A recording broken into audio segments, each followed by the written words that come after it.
அனைவருக்கும் வணக்கம். தலைப்பு பார்த்தீங்கன்னா ரொம்ப எளிமையானதாக இருக்கும். மேட்ரும் எளிமையானது தான். ஃபிக்ஷன், நான் ஃபிக்ஷன். இந்த டிஃப்ரென்ஸ் வந்து நம்ம எல்லாருக்குமே தெரியும். படிக்க ஆரம்பிக்கும் போதே வந்து நம்ம என்ன படிக்க போகிறோம், ஃபிக்ஷனா நான் ஃபிக்ஷனா, நம்மகிட்ட இருக்கிற புக்கு வந்து கற்பனையா நிஜமா அப்படின்றது எல்லாருக்குமே தெரியும். இது ஒரு ஃபண்டமெண்டல் ஃபேக்ட் தான். ஸோ இதை வந்து நம்ம என்ன புதுசாக கற்றுக்க போகிறோம் இதில் அப்படின்றது தான் இப்போ விஷயமே. ஸோ ஸ்டார்டிங் வந்து நம்ம என்ன பண்ணலாம், மூணாக பிரிச்சுக்கலாம் இந்த ப்ரெசன்டேஷனை. ஃபஸ்ட் செஷனில் வந்து ஃபிக்ஷன் நான் ஃபிக்ஷனுக்கான அடிப்படைகள், எது ஃபிக்ஷன் எது நான் ஃபிக்ஷன், அது முதல்ல நான் வந்து ஜஸ்ட் ஒரு டெஃபினேஷன் பார்த்துடலாம். அதன் பிறகு இது ரெண்டும் வேறுபடும் இடங்கள் என்ன அது பார்க்கலாம். மூணாவதாக வந்து இந்த இரண்டும் ஒன்றுபடும் இடங்கள் என்ன அதையும் பார்த்துடலாம். அது பார்த்த பிறகு நம்ம வந்து கொஸ்டின் ஆன்சர் செஷன் வச்சுக்கலாம். நிறைய பேசலாம். நாம் வந்து வெறும் படம் மட்டும் காட்டிட்டு அது நான் மட்டுமே பேசிட்டுனா நல்லா இருக்காது. ஸோ நம்ம எல்லாம் சேர்ந்து உரையாடலாம். அப்போ தான் வந்து ஒரு கிளாரிட்டி கிடைக்கும். டிஸ்கஷன் வச்சுக்கலாம். அதன் பிறகு நான் ஒரு சின்ன பயிற்சி அதுவும் நான் கொடுத்துட்றேன். So will start. ஓகே, இது வந்து ரொம்ப ரொம்ப பேசிக்கான ஒரு விஷயம். நான் ஃபிக்ஷன் அப்படிங்கிறது என்ன அப்படின்னா, எல்லாருமே சொல்லுவாங்க ஃபேக்ட். ஒரு நான் ஃபிக்ஷன்றது என்ன, ஹிஸ்ட்ரி, ஜியாகிரஃபி, சோஷியாலஜி, அப்புறமா வந்து சைக்காலஜி, எல்லாமே வந்து உங்களுக்கு வந்து நான் ஃபிக்ஷனில் வந்துடும். ஸோ நான் ஃபிக்ஷனுடைய டிட்டர்மினிங் திங் என்ன அப்படின்னா ஃபேக்ட். அதில் இருக்கிறது எல்லாமே வந்து ஃபேக்சுவலான விஷயங்கள் மட்டும்தான். ஸோ ஒரு நான் ஃபிக்ஷனை வந்து நீங்கள் வெரிஃபை பண்ணிக்கலாம். ஃபார் எக்ஸாம்பிள், இந்தியாவுக்கு சுதந்திரம் ஆகஸ்ட் 15 அன்று கிடைத்தது அப்படின்னா நீங்கள் கரெக்ட்னு சொல்லுவீங்க. 1948ஆம் ஆண்டு கிடைத்தது அப்படின்னு நான் போட்டேன்னா நீங்கள் உடனே சொல்லிடுவீங்க தப்பு அப்படின்னு சொல்லிட்டு. ஏன்னா நான் பேசும்போதே உங்களுக்கு தெரியும் அது வந்து ஃபேக்ட் கிடையாது. ஸோ அதை நான் தப்பாக சொல்லிட்டேன் அப்படின்னு உங்களுக்கு புரிஞ்சிடும். ஸோ யார் வேணாலும் நான் பேசுகிறத வச்சு ஒரு ஃபேக்டை நான் சொல்கிறேன்னா யார் வேணாலும் செக் பண்ணி அது சரியாக தப்பான்னு சொல்லிட முடியும். ஸோ வெரிஃபையபிளாக இருக்கும். ஒரு விஷயமும் வெரிஃபை பண்ணிக்கலாம். அதே மாதிரி கன்சிஸ்டண்ட்டாக இருக்கும். நான் பேசினாலும் 1947 தான் சொல்லுவேன், முகில் வந்து பேசினாலும் 1947 தான் சொல்லுவார், இவர் வந்து பேசினாலும் 1947 தான் சொல்லுவார். யாருமே வந்து மாற்றி சொல்ல மாட்டாங்க. ஒரு அடிப்படையான ஒரு ஃபேக்ட் வந்து எல்லா இடத்துலையுமே ஒரே மாதிரி இருக்கும், கன்சிஸ்டண்ட்டாக இருக்கும், வெரிஃபை பண்ணுற மாதிரி இருக்கும். தேர்டு, என்னுடைய ஒப்பீனியன் என்னவா வேணா இருக்கலாம். ஆனால் ப்ளூ அப்படின்னா அது ப்ளூ தான், ரெட்டுன்னா ரெட்டு தான், க்ரீன்னா க்ரீன் தான். இது வந்து யாருமே வந்து இதில் வந்து எனக்கு மாறுபட்ட ஒப்பீனியன் இருக்குது, நான் வந்து சைபீரியாவிலேருந்து வந்திருக்கிறேன் அதனால் ப்ளூ கிடையாது இது க்ரீனு, நான் வந்து அமெரிக்காவில் இருக்கிறேன் அதனால் ஒயிட் கிடையாது பிளாக்னு சொல்கிறதுக்கான வாய்ப்பே இல்லை. எந்த பின்னணியில் வந்திருந்தாலும் உங்கள் ஒப்பீனியன் என்னவாக இருந்தாலும் பேசிக் ஃபேக்ட், என் ஒப்பீனியன் கடந்து என்னுடைய சாதி, மதம், அடையாளம், கண்ட்ரி எதுவாக இருந்தாலும் கடந்து ஒரு நான் ஃபிக்ஷனில் ஃபேக்ட் வந்து சேமாக இருக்கும் யார் சொன்னாலும். மேத்ஸ், சயின்ஸ், ஜேர்னலிசம், இந்த மூணும் ஒரு எக்ஸாம்பிள் சொல்கிறேன். இதில் வந்து நீங்கள் மேத்ஸில் வந்து நீங்கள் வந்து இல்லை நான் க்ரியேட்டிவாக பண்ணுறேன்னு சொல்லிட்டு பண்ண முடியுமா? பண்ண முடியாது. அதில் உள்ள விதிகள் வந்து ரொம்ப ஸ்ட்ரிக்டாக வகுத்திருப்பாங்க. அந்த விதிகளுக்குள்ளே தான் நீங்கள் இயங்கி ஆகணும். சயின்ஸில் வந்து எல்லாமே வெரிஃபையபிள் ஃபேக்ட்ஸ் மட்டும்தான். சோடியம் குளோரைட்னா என்ன, நைட்ரஸ் ஆக்சைடுனா என்ன, இது எல்லாமே வந்து எந்த கண்ட்ரியில் போய் கேட்டாலும் எந்த ஒரு விஞ்ஞானி சொன்னாலும் அந்த பேசிக் விஷயங்கள் வந்து ஒரே மாதிரி தான் இருக்க போகுது. ஜேர்னலிசம், நான் ஒரு நியூஸ் ரிப்போர்ட் பண்ணுறேன் அப்படின்னா என்ன பேசினாங்களோ அதான் ரிப்போர்ட் பண்ணி ஆகணும். நான் பேசாத விஷயங்களும் ரிப்போர்ட் பண்ண முடியாது. ஸோ இந்த மாதிரியான ஒரு எல்லா அறிவுத்துறைக்கும் வந்து பேசிக்காக இருக்கிறது வந்து ஃபேக்ட்ஸ். நம்ம எவ்ரிடே இப்போ நம்ம டாக்டர்கிட்ட போகிறோம், டாக்டர் போய் கை வலிக்குதுன்னா நம்ம கரெக்டாக உண்மையை சொல்ல போகிறோம், கை வலிக்குது டாக்டர்னு சொல்லிட்டு. கொஞ்சம் க்ரியேட்டிவாக இந்த கை வலிக்குதுன்னு சொல்ல மாட்டோம், நம்ம அவர்கிட்ட உண்மையை தான் சொல்லுவோம். ஸோ எல்லா விஷயத்துலையுமே வந்து உண்மை அப்படிங்கிறது வந்து ரொம்ப முக்கியமானது. நான் ஃபிக்ஷன் ரைட்டிங்கில் பேசிக்கான விஷயங்கிறது உண்மை. அடுத்து ஃபிக்ஷனில் இப்போ நான் சொன்ன எல்லாமே வந்து தலைக்கீழாக போட்டி போட போகிறோம். Not verifiable. இப்போ நான் வந்து உதாரணத்துக்கு ஒரு கதை சொல்லலாம். இங்கே வந்து சென்னையில் வந்து ஒரு அழகிய நீர்வீழ்ச்சி இருக்குது, அந்த நீர்வீழ்ச்சி பக்கத்தில் ஒரு கிராமம் இருக்குது, அந்த கிராமத்து பக்கத்தில் ஒரு பறவை இருக்குது, அந்த பறவை பேசும் அப்படின்னு நான் எழுதினேன்னா இங்கே வந்து ஓகே அப்புறம் என்ன பேசுன்னு கேட்பீங்க இல்லையா? ஒரு தாத்தா இருந்தார், அவருக்கு வந்து 255 வயசு, ரொம்ப வயசானவர், பல ஜென்ரேஷனை பார்த்துருக்காரு, சந்திரகுப்த மௌரியரை பார்த்துருக்காரு அப்படின்னு நான் சொன்னேன்னா ஓ அப்புறமா அப்படின்னு கேட்பீங்க. அந்த நேரத்தில் வந்து உங்களுக்கு வந்து ஃபேக்ட்டுங்கிறது வந்து அடிபட்டு போயிடும். ஒரு ஆள் எப்படி 250 வருஷம் வாழ முடியும், ஒரு ஆள் எப்படி சந்திரகுப்த மௌரியரை பார்த்துருக்க முடியும் இல்லையா? ஒரு பறவை எப்படி பேசுறதுலாம் நீங்கள் கேட்கவே மாட்டீங்க. ஏன்னா உங்கள் மைண்டு வந்து முன்னாடி ஸ்லைடில் இருக்கிற வரைக்கும் நான் ஃபிக்ஷனை பற்றி பேசிட்டு இருந்தது. இப்போ ஃபிக்ஷனுக்கு நீங்கள் புக்கு எடுத்துட்டிங்கன்னா ஆட்டோமேட்டிக்காக உங்கள் மைண்ட் வந்து மாறிடும். எது சொன்னாலும் நம்புவீங்க நீங்கள் இல்லையா? நான் தாராளமாக போய் சொல்லலாம், என்ன வேணாலும் நான் சொல்லலாம், கற்பனை உலகத்தை வந்து நான் வந்து உருவாக்கி காட்டலாம், அதை வந்து நீங்கள் அக்செப்ட் பண்ணிப்பீங்க. அதுதான் ஒரு ஃபிக்ஷனுடைய மிகப்பெரிய பலம். நான் ஃபிக்ஷனுடைய மிகப்பெரிய பலம் வந்து உண்மை அப்படின்னா, ஃபிக்ஷனுடைய மிகப்பெரிய பலம் வந்து உண்மை கிடையாது, இன்கன்சிஸ்டன்ட்டு. நான் எதுவுமே ஒரேடியாக சொல்லணும்னு அவசியம் கிடையாது. நான் சொல்லிகிட்டே போவேன், திடீர்னு ஒரு குழந்தை வந்து எழுந்து நடக்க ஆரம்பிச்சிடும், பெரிய குழந்தையாக மாறிடுச்சு அப்படின்னு நான் சொன்னேன்னா அது அவ்வளோதான். அது கதையில் ஒரு பகுதி தான். அது பஞ்சதந்திர கதையில் எடுத்து பாருங்கள், குயில் பேசும், மயில் பேசும், ஃப்ரெண்ட்ஸாக இருக்கும், பேசுவாங்க, அவங்க பேசுவாங்க, என்னென்னமோ நடக்கும் இல்லையா? ஸோ ஒரு தொன்ம கதைகள்லாம் எடுத்து பார்த்தீங்கன்னா 10 தலை 20 கை என்ன ஒன்றாலும் நீங்கள் சொல்லலாம். ஒரே எதிர்பார்ப்பு வந்து இன்ட்ரெஸ்டிங்காக இருக்கணும் கதை கேட்குறதுக்கு. சாப்பிட்டு முடிச்சு வந்தால் கூட ஃப்ரெஷ்ஷாக கேட்குற அளவுக்கு இன்ட்ரெஸ்டிங்காக இருக்கணும். அதுதான் ஒரு கற்பனையுடைய உச்சபட்ச எதிர்பார்ப்புங்கிறது. அது மட்டும்தான். Belief and opinion matters. முதல்ல நான் மேட்ரு இல்லைன்னு சொன்னேன், இது எல்லாமே மேட்ரு தான். என்னுடைய பின்னணியில் பொறுத்து நான் ஒரு சொல்கிறேன் அப்படின்னா அது வந்து உங்களுக்கு அவங்க அக்செப்ட் பண்ணிக்கணும். இப்போ ஆப்பிரிக்காவில் இருக்கும்போது அது வேறு மாதிரியான கதையாக இருக்கும், அமெரிக்காவில் ஒரு கதை வேறு மாதிரி இருக்கும். அங்கே வெள்ளை மனிதர்களுடைய கதைகள் அமெரிக்காவில் எழுதுவாங்க. ஆப்பிரிக்காவில் இருக்கும்போது கருப்பு மனிதர்கள் முக்கியத்துவம் கொடுத்து அவங்களுடைய ஸ்டாண்ட் பாயிண்ட் ஆஃப் வியூவில் கதை எழுதுவாங்க. ஸோ பிளாக் அண்ட் ஒயிட் வந்து கிடையாது, எல்லா கதையும் எல்லாமே மாறும்.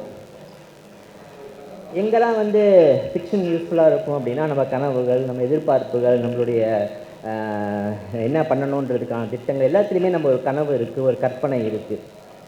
அதெல்லாம் ஃபேக்ட் கிடையாது. நான் டாக்டராக போகிறேன் அப்படிங்கிறது ஒரு ஃபேக்டா கிடையாது. நான் ஒரு இன்ஜினியர் ஆக போகிறேன், நான் ஒரு நாவல் எழுத போகிறேன், நான் ஒரு கவிதை எழுத போகிறேன், பப்ளிஷ் பண்ணணும், ஒரு விருது வாங்கணும், இதெல்லாமே வந்து என்னுடைய கனவுகள். இந்த கனவுகளுக்கான பேசிஸ் என்ன? ஃபேக்டே கிடையாது. நான் வாங்குவேனா, போவேனா, எழுதுவேனா, எதுவுமே தெரியாது. ஆனாலும் அதெல்லாம் ஏன் முக்கியம் அப்படின்னா, அதெல்லாம் என்னுடைய எதிர்பார்ப்புகள், என்னுடைய கனவுகள், நான் அதை நிறைவேற்றணும்னு நினைக்கிறேன் இல்லையா? அந்த விஷயங்கள்லாம் வந்து கற்பனை. ஸோ ஒரு மனுஷனுக்கு எந்த அளவுக்கு ஃபேக்ட் முக்கியமோ அந்த அளவுக்கு கற்பனையும் முக்கியம். சரி, இப்போ வந்து ஃபேக்டு, ஃபிக்ஷன், கற்பனை, உண்மைன்னு பிரிச்சுட்டோம். இது பார்க்கும்போது உங்களுக்கு எதிராக தானே தெரியுது. உண்மை, பொய், பிளாக் ஒயிட் எல்லாமே தனித்தனி டிபார்ட்மெண்ட்டு, தனித்தனி விஷயங்கள் மாதிரி தான் தெரியுது. ஆனால் யோசித்து பார்த்தீங்கன்னா, கொஞ்சம் ஆழமாக பார்த்தீங்கன்னா ரெண்டுமே தனித்தனி கிடையாது. நிறைய விஷயங்களில் வந்து ரெண்டுமே இன்ட்ராக்ட் பண்ணும். ஃபார் எக்ஸாம்பிள், இப்போ இந்த மாயா அஞ்சலோ பற்றி இங்கே ஒரு போஸ்ட் கூட வச்சுருந்தாங்க. ஃபஸ்ட்டு இந்த பக்கம் முதல்ல வந்து மாயா அஞ்சலோ பற்றி தான் அந்த போஸ்ட்டு பார்த்தேன். ஸோ அதில் இவங்களுடைய ரொம்ப ஃபேமஸான ஒரு போயம் வந்து I know why the cage the bird sings. இப்போ நான் நிறைய வந்து இங்கிலீஷ் ரெஃபரன்சஸ் தான் சொல்ல போகிறேன், அது எல்லாமே தமிழ்லையும் கிடைக்குதுன்றதுனால நான் சேர்த்து சொல்கிறேன். இப்போ கூண்டுக்கிளி ஏன் பாடுகிறது அப்படின்ற பேரை தமிழில் கிடைக்குதுன்னு நினைக்கிறேன். ஸோ இந்த கவிதையை பார்த்தீங்கன்னா, இந்த கவிதை வந்து கவிதைனாலே உங்களுக்கு தெரியும், ஃபிக்ஷனா நான் ஃபிக்ஷனா? கவிதை ஃபிக்ஷன், ஃபுல் கற்பனை. ஸோ ஒரு கற்பனை கவிதையை வந்து வரலாற்று ஆசிரியர்கள் படிக்கிறாங்க, சமூகவியல் ஆய்வாளர்கள் படிக்கிறாங்க. எதுக்கு படிக்கணும்? இப்போ நான் வந்து ஒரு ரிசர்ச் பண்ணுறேன் அப்படின்னா ஃபேக்ட் பேஸில் தானே நான் போகணும். நான் ஏன் கவிதையை படிக்கிறேன், நான் ஏன் வந்து ஷார்ட் ஸ்டோரிஸ் படிக்கிறேன், நான் ஏன் நாவல்ஸ் படிக்கிறேன் அப்படின்னா, ஒரு ஃபேக்ட் டீல் பண்ணாலும் எனக்கு கற்பனை வந்து தெரிய வேண்டிய அவசியம் இருக்குது. ஸோ இந்த கவிதையை பார்த்தீங்கன்னா, ஒரு பெண்மணி, ஒரு கருப்பு பெண் வந்து கூண்டு கிளினா அவங்க தான், கருப்பின பெண் தான் ஒரு கூண்டு கிளி. அந்த கிளி வந்து ஏன் பாடுது? அது வந்து ஜெயிலில் தான் வச்சுருக்காங்க, அதை கூண்டுக்குள்ளே அடைச்சி வச்சுருக்காங்க. அது வந்து எப்போ நம்ம சாப்பாடு போடணுமோ அப்போ கொடுத்தா தான் அது வந்து சாப்பிடும். அதுக்கு வந்து ஒரு ஃப்ரீடம் கிடையாது, ஒரு ஏஜென்சி கிடையாது, எதுவுமே கிடையாது. பறவையோட இயல்புங்கிறது பறக்கிறது, வானத்தை ஃபுல்லாக பறந்து தெரியறது. ஆனால் இந்த பறவை கூண்டுக்கிளி வந்து கம்பி வேலிக்குள்ளே இருக்க போகுது. இருந்தாலும் அது பாடுது, அப்பப்போ வந்து குரல் கொடுக்குது. அந்த குரல் கேட்கறதுக்கு நல்லாவும் இருக்குது. ஸோ இந்த யோசிக்கலாம், எதுக்கு இந்த பறவை பாடிட்டுருக்கு? வெளில போனால் பரவாயில்ல, ஜாலியாக பாடலாம், இன்பமாக இருக்கிறோம், மகிழ்ச்சியாக இருக்கிறோம், சுதந்திரமாக இருக்கோம்னு சொல்லிட்டு. கூண்டுக்குள்ளே இருக்கும்போது ஒரு கிளி ஏன் பாடணும்? அது ஏன் சந்தோஷமாக இருக்கணும்? அது ஏன் வந்து இயல்பாக நடந்துக்கணும் அப்படின்ற கேள்வியை வந்து அவங்க கேட்குறாங்க. அதுக்கு ஆன்சரும் சொல்கிறாங்க. அது முக்கியம் இல்லை. என்னென்னா, இப்போ வந்து ஒரு கருப்பின மக்களுடைய போராட்டம் பற்றி நான் ஒரு ஹிஸ்ட்ரியே எழுதலாம், ஒரு வரலாற்று ஆவணத்தை வந்து உருவாக்கலாம். 2000 பக்கத்துக்கு 4 வால்யூமில் வந்து கருப்பின மக்களுடைய போராட்ட கதையை வந்து எல்லாமே ஃபேக்சுவலாக ஊர் பேரை போட்டு அப்புறமா வந்து யார் அந்த மனிதர், எப்படி தோன்றினார், அவருடைய பிரச்சனை என்ன, எப்படி அவங்க அடிமையானார், எல்லா விஷயத்தையுமே வந்து நான் அந்த புக்கில் கொண்டு வரலாம், நிறைய ஃபேக்சுவல் விஷயங்களோட. ஆனால் அதை நான் படித்து உள்வாங்கி 2000-3000 பக்கங்கள் லைப்ரரி ஃபுல்லாக இருக்கிற புக்ஸ் ஏற்படுத்துகிற தாக்கம் இருக்குல்ல, அது எல்லாத்தையும் விட ஒரே ஒரு கவிதை, ஒரு பறவையை பற்றி இவங்க எழுதி அது வந்து பல்லாயிரக்கணக்கான பல மில்லியன் கணக்கான மக்களுடைய இமேஜினேஷனை கேப்சர் பண்ணியிருக்கு. அவங்க எழுப்புகிற சாதாரண கேள்வி, ஏன் ஒரு பறவை பாடுது, ஏன் பாடணும், ஏன் உள்ளுக்குள்ளே இருந்து பாடணும், இந்த கேள்வி வந்து சாதாரணமான கேள்வி. இது வந்து நிறைய பேருடைய ஹார்ட்டை டச் பண்ணியிருக்கு, நிறைய பேர் யோசிக்க வச்சுருக்கு. ஸோ ஃபிக்ஷனுடைய பவர் என்ன அப்படின்னா, நம்மளை வந்து யோசிக்க வைக்குது, நம்மளை வந்து அதை வந்து கேள்வி கேட்குது, தூங்க விடாமல் பண்ணுது, நிறைய விஷயங்களை வந்து நம்மளை வந்து வேறு மாதிரி சிந்திக்க வைக்குது. இவ்வளோ விஷயங்களை பண்ணக்கூடிய ஒரு ஃபிக்ஷன், ஒரு ஊர் பேர் தெரியாத ஒரு பறவை, ஒரு யாரோ அதை பார்த்து கேள்வி கேட்குறாங்க. இந்த இம்பேக்ட் என்ன, ஒரு ஆய்வாளர் வந்து 2000 பக்கங்களை எழுதக்கூடிய புத்தக இம்பேக்ட் என்ன? ஸோ அப்படின்னா இந்த கவிதை வந்து ஃபிக்ஷனா நான் ஃபிக்ஷனா அப்படின்னா ஃபிக்ஷன். ஆனால் இது கொடுக்குற செய்தி என்ன, உண்மை. இது சொல்லக்கூடிய விஷயங்கள் வந்து வலி ஏற்படுத்தக்கூடிய உண்மை, சமூக சூழல், யதார்த்தம், கலை யதார்த்தத்தை தான் இந்த கவிதை வந்து சொல்லுது. ஆனால் ஃபிக்ஷன்ற ஒரு பேரில் சொல்லுது. ஸோ இந்த கவிதையை ஒரு ஒரு என்ன சொல்ல, ஒரே பக்கத்தில் அடைக்கிட முடியும். இந்த கவிதையை நீங்கள் கண்டிப்பாக நீங்கள் இன்டர்நெட்டில் சர்ச் பண்ணி பாருங்கள், கிடைக்கும். இதே பேரில் இருக்குது. ஒரு பக்கம் உள்ள ஒரு கவிதை வந்து நம்மளை வந்து ஃபிக்ஷனா நான் ஃபிக்ஷனா அப்படின்ற கேள்வியை வந்து நம்மளை வந்து நமக்குள்ளே எழுப்புது. நம்மளுடைய பவுண்ட்ரிஸ் இருக்குல்ல, இதுதான் ஃபிக்ஷன், இதுதான் நான் ஃபிக்ஷனு, அதை வந்து இந்த கவிதை வந்து உடைக்குது. இது கவிதை, ரொம்ப ரொம்ப குறைவான வார்த்தைகள், ஒரே ஒரு பக்கம், நிறைய ஒயிட் ஸ்பேஸ் இருக்கும். இந்த பக்கம் ஓரமாக ஒரு கவிதை ஓடிட்டுருக்கும், ஒரு நதி மாதிரி. ஆனால் அது கிரியேட் பண்ணுற இம்பேக்ட்ன்றது வந்து ரொம்ப பெருசு. ஓகே, ஸோ இந்த மாதிரி வந்து தலித் மக்களுடைய போராட்டங்கள், கருப்பின மக்களுடைய போராட்டங்கள், உலகத்தில் இருக்க ஒடுக்கப்பட்ட மக்கள், தொழிலாளர்கள், எல்லாரை பற்றியும் ஃபிக்ஷன் வந்து நிறைய எழுதியிருக்காங்க. நான் ஃபிக்ஷனுக்கு ஈக்குவலண்ட்டாக இல்லை நான் ஃபிக்ஷனை விடவும் அதிகமாக ஃபிக்ஷன் எழுதியிருக்காங்க. அந்த ஃபிக்ஷனுக்குன்னு ஒரு ரோல் இருக்குது. நாம் வந்து எப்பயும் உண்மையே தேடி போயிட்டுருக்கிற போதில்லை. நம்ம எல்லாருமே படம் பார்க்குறோம், ஜாலியாக வந்து கதை பேசுகிறோம் ஃப்ரெண்ட்ஸ் கூட, இல்லையா? ஸோ அப்போலாம் உண்மையாக தான் பேசிகிட்டு இருக்கோம். நம்ம ஒரு நிமிஷமும் வந்து நம்ம நாலேஜை வந்து அப்படியே டெவலப் பண்ணிக்கணும், நம்ம அடுத்த கட்டத்துக்கு போகணும், நம்ம வந்து இன்னும் முன்னேறணும் அப்படின்லாம் நினச்சி நம்ம பேசுகிறதில்லை, பழகிறதில்லை, வாழறதில்லை. நம்மளை பொறுத்த வரைக்கும் இயல்பாக சந்தோஷமாக நம்மளுடைய எல்லா தேவைகளும் நிறைவேற்றி ஒரு சந்தோஷமான ஒரு வாழ்க்கையை வாழ தான் எல்லாமே ட்ரை பண்ணிகிட்ருக்கோம். அப்படி இருக்கும்போது நம்மளுடைய கற்பனையில் வந்து ஒரு வலி ஏற்படுத்தக்கூடிய ஒரு விஷயத்தை வந்து ஃபிக்ஷன் வந்து கொண்டு வருது. நம்ம லத்தீன் அமெரிக்கா போராட்டம் பற்றிய நிறைய புத்தகங்கள் இருக்கலாம், நம்ம படிச்சிருக்க போகிறதில்ல. ஆனால் நம்ம படிக்கிற ஒரு சாதாரண ஒரு கவிதையில், ஒரு ஃபேஸ்புக் போஸ்ட்டில் ஒரு அழகாக ஒரு 4 வழியில் யாராவது வந்து ஒரு எழுதிட்டாங்கன்னா நமக்கு மனசை வந்து நம்ம வந்து டச் பண்ணுது. பாலஸ்தீன் பற்றி எடுத்துக்கோங்க. பாலஸ்தீன் பற்றி எத்தனையோ புத்தகங்கள் இருக்குது. இந்த எத்தனை நட்சத்திரங்கள் இருக்கோ அத்தனை நட்சத்திரங்கள் சொல்லலாம். அந்த அளவுக்கு புத்தகங்கள், அந்த அளவுக்கு வார்த்தைகள், வரிகள் பாலஸ்தீன் பிரச்சனையை பற்றி எழுதியிருக்காங்க. தலித் மக்களுடைய போராட்டங்களை பற்றி இதெல்லாம் ஒரு சாம்பிள் தான். எவ்வளவோ புத்தகங்கள் இருக்குது. அப்படி இருந்தாலும் இந்த புக் எல்லாம் நம்மளை படிக்க முடியுமா? இந்த புக்கு எத்தனை பேர் படிச்சிருக்கீங்க? இருக்கவங்க படிச்சிருக்க சான்ஸ் இல்லை. சில புக் படிச்சிருக்கலாம், சில புத்தகங்கள்லேருந்து சில பத்திகள் படிச்சிருக்கலாம். ஆனால் அவையெல்லாம் ஏற்படுத்தாத ஒரு இம்பேக்ட் வந்து ஒரு ஃபிக்ஷனால் ஏற்படுத்த முடியும். ஸோ ஃபிக்ஷனுடைய பவர் அது. அதே மாதிரி இப்போ நான் வந்து ஹிஸ்ட்ரி தான் என்னுடைய மெயின் ஏரியா. நான் சில பயோகிராஃபிஸ்லாம் எழுதியிருக்கேன். என்னுடைய புக்ஸை நீங்கள் பார்த்தீங்கன்னா என்னுடைய ரைட்டிங் ஸ்டைல் அப்படின்னு ஒன்று இருக்குது. அது நீங்கள் பார்த்தீங்கன்னா நான் ஃபிக்ஷனலைஸ் ஸ்டைலில் தான் எழுதியிருப்பேன். எதையுமே வந்து நான் டெக்ஸ்ட் புக் மாதிரி ஃபேக்சுவலாக இங்கே ஆரம்பித்து இங்கே முடித்து அந்த மாதிரி ஒரு எல்லா பக்கங்களையும் தகவல்களோட, தரவுகளோட அந்த மாதிரி நான் எழுதியிருக்க மாட்டேன்.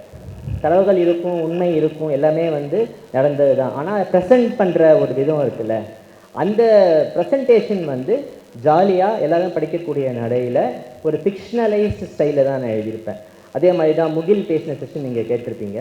முகிலோடைய புத்தகங்கள் எது, நீங்கள் செங்கிஸ்கான் பற்றி மென்ஷன் பண்ணீங்க யாரோ இங்கே. அவர் எல்லா புக்குமே அந்த மாதிரி தான் இருக்கும். ஒரு ஃபிக்ஷனலைஸ் ஸ்டைல் இருக்கும், ஆனால் நான் ஃபிக்ஷன் இருக்கும். ஸோ எதுக்காக இதை பற்றி சொல்கிறேன் அப்படின்னா, ஃபேக்ட் ஃபிக்ஷன் வந்து செப்பரேட். அதே சமயம் ஃபேக்டை வந்து ஃபிக்ஷனலைஸ்டு ஃபார்மேட்டில் சொல்ல முடியும். ஒரு முக்கியமான ஒரு உண்மையை வந்து ஃபேக்டாகவும் சொல்ல முடியும், ஃபிக்ஷனாகவும் சொல்ல முடியும். ஓகே, இப்போ வந்து ஹிஸ்ட்ரியும் ஒரு துறையை எடுத்துக்கிட்டோன்னா எல்லாருக்குமே தெரியும் ஹிஸ்ட்ரின்றது ஃபேக்ட்ஸு, அதில் மறுப்பே கிடையாது. இதில் பாருங்கள், முக்கியமான விஷயம், மனித குலம் உருவானதுலேருந்து நம்ம வந்து இப்போ வந்திருக்கிறோம், ஒரு ஸ்டேஜ் வரைக்கும் வந்திருக்கிறோம், டெவலப் ஆகி ஒரு ஒரு கட்டமாக நம்ம நிகழ்ந்து வந்திருக்கிறோம். இப்போ பார்த்தீங்கன்னா நமக்கு தெரிஞ்ச ஹிஸ்ட்ரின்றது வந்து லைப்ரரியாக நம்ம போய் பார்த்தோம், நிறைய ஹிஸ்ட்ரி இருக்க போகுது. இப்போ சென்னைக்குனே ஒரு வரலாறு இருக்குது, தமிழ்நாட்டுக்கு வரலாறு இருக்குது, இந்தியா, உலகம், இப்படி விரிஞ்சுட்டே நீங்கள் இப்படி வச்சுட்டே போனீங்கன்னா ஒவ்வொரு பகுதி வைஸாக மைக்ரோ மேக்ரோ லெவலில் வந்து நிறைய ஹிஸ்ட்ரி வந்து எழுதியிருக்காங்க, பப்ளிஷ் பண்ணியிருக்காங்க. இவ்வளோ புக்கு பார்க்கும்போது இவ்வளோ இருக்கா ஹிஸ்ட்ரின்னு மலைப்பு கூட ஏற்படலாம் உங்களுக்கு. ஆனால் ஆக்சுவலாக பார்த்தீங்கன்னா 99.999 இங்கே நிறைய போட்டே வாங்க, இவ்வளோ செக்ஷன் வந்து நமக்கு என்னென்னே தெரியாது நம்ம பாஸ்ட்டை பற்றி. நம்ம வந்து இப்போ குரங்குலேருந்து எவால்வ் ஆகி நம்ம வந்திருக்கோம் அப்படின்னா அதன் பிறகு இந்த நம்ம வந்து காட்டு மிராண்டிகளாக இருந்திருக்கோம், நம்ம வந்து குகையிலும் இதுலையும் வாழ்ந்துருக்கிறோம், லாங்குவேஜ் எப்படி கண்டுபிடிச்சோம், எப்படி ஃபயர் உருவாக்கினோம், இதை பற்றிலாம் நமக்கு என்ன தெரியும்னு நினைக்கிறீங்க? ஒன்றுமே தெரியாது. அது எல்லாமே வந்து பிளாங்க் தான். சில கற்கள், சில கோடைகள், சில ட்ரெஸ் மெட்டீரியல், சில எலும்பு கூடு, இதை வச்சு நம்ம கன்ஸ்ட்ரக்ட் பண்ணுறது தான் ஹிஸ்ட்ரி. ஸோ நம்ம மனிதர்களாக உருவாகிறதுக்கு முந்தைய வரலாறு வந்து எல்லாமே வந்து இருளில் இருக்குது, அது எல்லாமே வந்து நமக்கு தெரியாது. இப்போ அசோகர் எடுத்துக்கிட்டிங்கன்னா அசோகரை பற்றி நமக்கு ஒன்றுமே தெரியாது, இப்போ நம்ம பின்னால் வரப்போகிறோம் அதை பற்றி. கேவ் பெயிண்டிங், இந்த மாதிரியான ரொம்ப ரொம்ப ரொம்ப குறைவான ரெக்கார்ட்ஸ் தான் ஹிஸ்ட்ரியில் பதிவாகி இருக்குது. அப்படி இருக்கும்போது இந்த குறைவான டேட்டாவை வச்சு நம்ம எப்படி வந்து நம்ம கற்பனை பண்ணி பார்க்க முடியும்? நம்ம ஹிஸ்ட்ரின்னு என்ன சொல்லிக்க முடியும்? இப்போ இந்தியன் ஹிஸ்ட்ரி எடுத்துக்கிட்டிங்கன்னா சிந்து சமவெளி நாகரிகம், அதுதான் ஆரம்ப புள்ளி. ஸோ இண்டஸ் வேலி சிவிலைசேஷனை பற்றி என்ன தெரியும்னு யோசிச்சு பாருங்கள், ரொம்ப ரொம்ப குறைவாக தான் தெரியும். அந்த எழுத்துக்கள் கூட நமக்கு தெரியாது, இது வரைக்கும் படிக்கலை. உங்களுக்கு தெரியும் இல்லையா? சித்திரை எழுத்துக்களை பற்றி நமக்கு சித்திரை எழுத்துக்கள் தானா இல்லை வேறு ஏதாவதா சிம்பிள்ஸா என்னன்னு கூட தெரியாது. தமிழக அரசு அறிவிச்சிருக்கு அந்த எழுத்துக்களை வந்து கண்டுபிடிச்சி தரவங்களுக்கு நல்ல ஒரு தொகை தரப்படும், நல்ல ஒரு அங்கீகாரம் தரப்படும் சொல்லியிருக்காங்க. இப்போ ஆய்வாளர்கள்லாம் முடிச்சுட்டு இருக்காங்க, பல ஆண்டுகளாக அதை ஒர்க் பண்ணிகிட்டு இருக்காங்க. இண்டஸ் வேலி சிவிலைசேஷன் பற்றின பேசிக் ஸ்கிரிப்டே இன்னும் உடைக்கல, நாம் டீகோட் பண்ணவே இல்லை. அப்படி இருக்கும்போது நாம் வந்து எப்படி வந்து ஃபேக்டை நம்ப முடியும்? அதாவது எப்படி சொல்கிறேன்னா, ஹிஸ்ட்ரி புக்கை திறந்துட்டு ஹிஸ்ட்ரி மூலமாக நம்ம கடந்த காலத்தை தெரிஞ்சுக்கலாம் அப்படின்னா எவ்வளோ தெரிஞ்சுக்க முடியும் நம்மளால்? ரொம்ப ரொம்ப குறைவாக தான். ஸோ தெரியாத போது என்ன பண்ணுறோம்? நம்ம கற்பனை பண்ணுறோம் இல்லையா? ஸோ ஹிஸ்ட்ரியில் பார்த்தீங்கன்னா தரவுகளோட தான் முக்கியம், தரவுகள் தான் ஹிஸ்ட்ரி. தரவுகள் இல்லாமல், டேட்டா இல்லாமல் ஒரு வரி கூட எழுத முடியாது. ஒரு வரி கூட ஹிஸ்ட்ரியில் எழுத முடியாது. ஆனால் தரவுகளை மட்டும் வச்சு நம்ம கடந்த காலத்தை புரிஞ்சிக்கவும் முடியாது.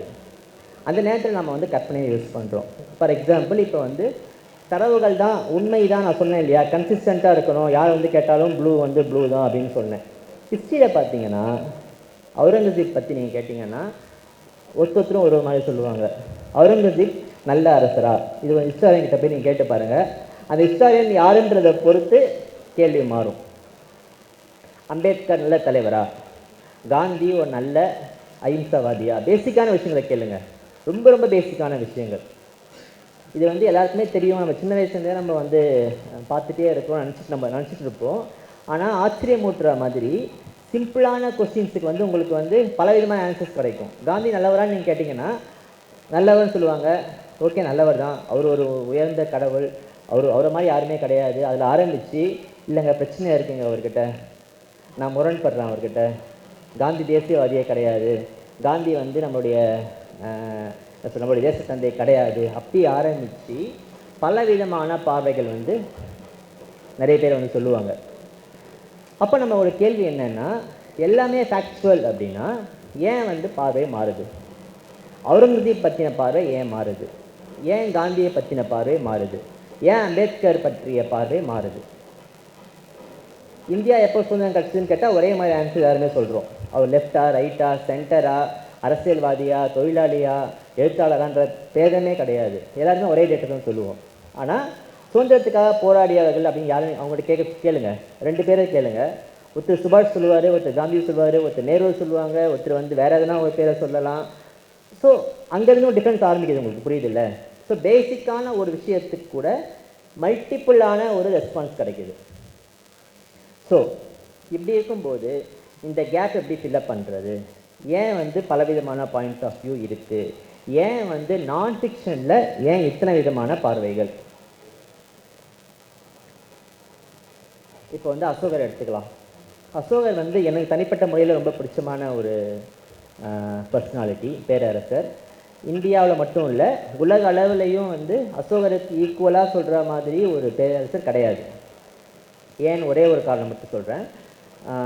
இவருடைய காலம் உங்களுக்கு தெரியும். 2000 வருஷத்துக்கு முன்னாடி வாழ்ந்த ஒரு முக்கியமான பேரரசர். இவர் மட்டும்தான் முதல் முறையாக, இப்போது முகில் பேசிட்டு இருந்தார் இல்லையா பயோகிராஃபி பற்றி, ஆட்டோபயோகிராஃபி அப்படின்னு சொன்னோன்னா இந்தியாவில் வந்து யார் ஃபஸ்ட்டு ஆட்டோபயோகிராஃபி எழுதுன்னு சொன்னால் தயங்காமல் சொல்லலாம், அசோகர் தான். பாறைகள்லையும் தூண்கள்லையும் மற்ற அவர் செதுக்கி வச்ச பல எழுத்துக்களை பார்த்தீங்கன்னா அவர் தன்னை பற்றி நிறைய சொல்லியிருப்பார். ஒரு பேரரசர் வந்து தன்னை பற்றி வெளிப்படையாக பேசினதுன்றது முதல் முறையாக வந்து அசோகர்கிட்ட தான் நம்ம பார்க்குறோம். அது என்ன மாதிரி? இப்போ என்னுடைய வாழ்க்கையை வரலாறு நான் எழுத சொன்னாங்கன்னா என்ன சொல்லுவேன், நான் என்ன எழுதுவேன்னா, என்னை பற்றின ஒரு க்ளோரிஃபைட் இமேஜ் தான் கொடுப்பேன். நான் பிறக்கும்போதே மேதையாக்கும், நான் வந்து ஒரு நாளைக்கு 1000 புக்கு, நான் 100 புக்கு படிப்பேன், இது வரைக்கும் நான் 1,00,000 புக்கு படிச்சிருக்கேன், என் லைப்ரரியில் வந்து 30,000 காப்பீஸ் இருக்குது, நான் தப்பே பண்ண மாட்டேன். ஒரு கதையை ஆரம்பிச்சேன்னா அப்படி எழுதி அப்படியே முடிக்கும்போது பெர்ஃபெக்டாக வந்து முடியும். ஒரு புக்கு ஆரம்பிச்சேன்னா அப்படியே வந்து எந்த தப்பும் இல்லாமல், எந்த ஒரு இதுவும் பிரச்சனையும் இல்லாமல் முடிச்சிடுவேன். நான் ஒரு பெரிய பேச்சாளன் என்ன வேணால் நான் சொல்லிக்கலாம். அப்படி தான் எல்லாருமே சொல்லுவோம் இல்லையா, நம்மளை பற்றி க்ளோரிஃபை பண்ணுவோம். உடனே நம்ம க்ளோரிஃபை பண்ணுவோம், இல்லைனா ஆள் வச்சு என்னை பற்றி நீ அப்படி எழுது இப்படி எழுது. அது மன்னர்கள்லாம் கேட்கவே வேணாம். அவர் மன்னர்களுக்கு வந்து ஒரு மன்னர்களுக்கும் வந்து 1000 கைகள் இருக்குது, மலையை தூக்கி போட்டுருவார், தெரியும் உங்களுக்குலாம் இல்லையா, வீராதி வீரர், வில்லாதி வீரர், என்ன மாதிரியான பேர்கள் எல்லாமும் வச்சு மன்னர்களை வந்து க்ளோரிஃபை பண்ணுறது மட்டும்தான் நம்ம பார்த்துருக்குறோம். அசோகர் மட்டும்தான் அவரே எழுதிக்கிட்டார் அவர் கதையை, அவருடைய குறைகளை எழுதினார். பல இடங்களில் அவருடைய போதாமைகளை எழுதியிருக்காரு. நான் ஒரு ராஜா, ஆனால் என்னால் மக்கள்கிட்ட பேச முடியல, நான் சொல்கிற விஷயத்த மக்கள் அக்செப்ட் பண்ணிக்க மாட்டேங்கிறாங்க, என்ன பண்ணுறதுன்னு தெரியல அப்படின்னு கல்வெட்டில் இருக்குது. நான் வந்து புத்தருடைய தர்மத்தை வந்து நான் வந்து கேப்சர் பண்ணிட்டேன், அதுதான் என்னுடைய லைஃப்பாக இருக்க போகுது, தர்மம் தான் என்னுடைய வாழ்க்கை, ரொம்ப ஈஸியான விஷயம் இது, எல்லாருமே ஃபாலோ பண்ணலாம், எதுக்குள்ள அடிச்சுக்கிறாங்கன்னே தெரியல மக்கள்லாம், நீங்கள் தனித்தனியாக பிரிஞ்சு இருக்காதீங்க, எல்லாம் ஒன்றா இருங்க. இந்த மாதிரியான பேசிக்கான விஷயங்களை வந்து அசோகர் வந்து முதலே வந்து பேச ஆரம்பிச்சிட்டாரு. அவருக்கு என்ன புரியலன்னா, நம்ம சொன்னால் ஏன் கேட்க மாட்டேங்கிறாங்க, அடிச்சுக்காதீங்கன்னு சொன்னால் ஏன் வந்து மக்கள் கேட்க மாட்டேங்கிறாங்க, எல்லாம் வேறுபாடுகளை மறந்து ஒன்றாக இருங்கன்னு சொல்கிறோம் நம்ம, ஆனால் அது ஏன் வந்து இம்ப்ளிமெண்ட் பண்ண கஷ்டமாக இருக்குது, ஏன் வந்து ஃபாலோ பண்ண முடியல? தம்மம்ங்கிறது என்ன? புத்தாவுடைய எசன்ஸு.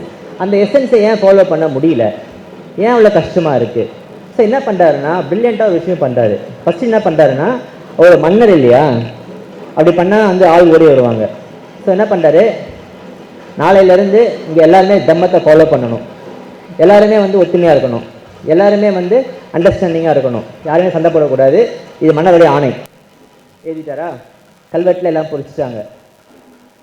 பட் உங்களுக்கே தெரியும், ரியாலிட்டி மாற போகிறது இல்லை. சண்டை வருது, பிரச்சனைகள் வருது, மக்கள் அடிச்சுக்கிறாங்க, நீ வந்து புத்திஸ்டை ஃபாலோ பண்ணுற, நான் இந்து மதம், நான் வந்து அந்த பிரிவு இந்த பிரிவுன்னு சொல்லிட்டு மக்கள் அடிச்சுக்கிறாங்க. அவருக்கு புரியல. அடுத்து என்ன பண்ணுறாரு, தயவு செஞ்சு நான் சொல்கிறத கேளுங்க, அடிச்சிக்காதீங்க, நம்ம எல்லாம் ஒருத்தர் தான், நம்ம எல்லாம் ஒரே நாட்டில் தான் இருக்கிறோன்றது பேசுகிறாரு. தயவு செஞ்சு இதை ஃபாலோ பண்ணுங்கள், நான் இதை ஃபாலோ பண்ணுறேன், நீங்களும் தம்மத்தை ஃபாலோ பண்ணுங்கள், நீங்களும் நான் வயலன்ஸை ஃபாலோ பண்ணுங்கள், உயிர்களை கொள்ளாதீங்க, இந்த விஷயங்கள்லாம் வந்து எழுதி வைக்கிறாரு. அதன் பிறகு என்னாச்சு, கொஞ்சம் பேர் கேட்க ஆரம்பிக்கிறாங்க, கொஞ்சம் கொஞ்சமாக சேஞ்சஸ் நடக்குது, எல்லாருமே மாறல, அப்போ கூட சின்ன சின்ன சேஞ்சஸ் நடக்குது. ஸோ அப்போ என்ன பண்ணுறாருன்னா, கல்வெட்டை எழுதி வைக்கிறாரு, நான் 2 மெத்தடை ஃபாலோ பண்ணேன். ஒன்று, மன்னராக இருந்து கட்டளை இட்டேன், அதை ஒரு பயலும் மதிக்கலை. 2வது, ஒரு மனிதராக இருந்து இந்த விஷயத்தை ட்ரை பண்ணி பாருங்கள் அப்படின்னு பரிந்துரை பண்ணேன், அதை சில பேர் கேட்டாங்க. ஸோ என்னுடைய முடிவு என்ன அப்படின்னா, மன்னராக இருந்தாலும் சரி, என்ன எவ்வளோ பெரிய அதிகாரியாக இருந்தாலும் சரி, நீங்கள் வந்து ரெக்வஸ்ட் தான் பண்ண முடியும், கேட்டு தான் பார்க்க முடியுமே தவிர, நீங்கள் வந்து கட்டளையிடுவது மூலமாகவோ ஃபோர்ஸ்ஃபுல்லாகவோ நல்லது கூட பண்ண முடியாது. நல்ல விஷயங்களை கூட அக்செப்ட் பண்ணால் தான் மக்கள் பண்ணுவாங்க. அந்த அக்செப்டன்ஸுங்கிறது வந்து சொல்லி வராது, அவங்கவுங்களுடைய மனசுக்குள்ளே நடக்கணும் அப்படிங்கிற விஷயத்தை அவர் ரெஜிஸ்டர் பண்ணுறாரு. ஸோ ஏன் இதை பற்றி டீட்டெயிலாக சொல்கிறேன்னா, அசோகருடைய கல்வெட்டுகள் நிறைய விட்டுட்டு போயிருக்காரு, அது மூலமாக நான் அவரை பற்றி தெரியுது. ஆனாலும் அவருடைய அடிப்படை விஷயங்களே நமக்கு தெரியாது. அவர் எங்கே படித்தார், என்ன படித்தார். ஒரு அரசர்ன்றவங்களுக்கு நமக்கு தெரியும், இப்போ அர்த்த சாஸ்திரம் மாதிரியான நூல்கள்லாம் இருக்குது, அதை படிச்சிருப்பாங்க. அப்புறமா வில் அம்புலாம் வந்து பயிற்சி கொடுத்துருப்பாங்க. குதிரை ஏற்றம், அப்புறமா வந்து யானை மேலே ஏறது, சண்டை போடுறதுலாம் கற்றுக் கொடுத்துருப்பாங்க. அதெல்லாம் நமக்கு தெரியும் இல்லையா?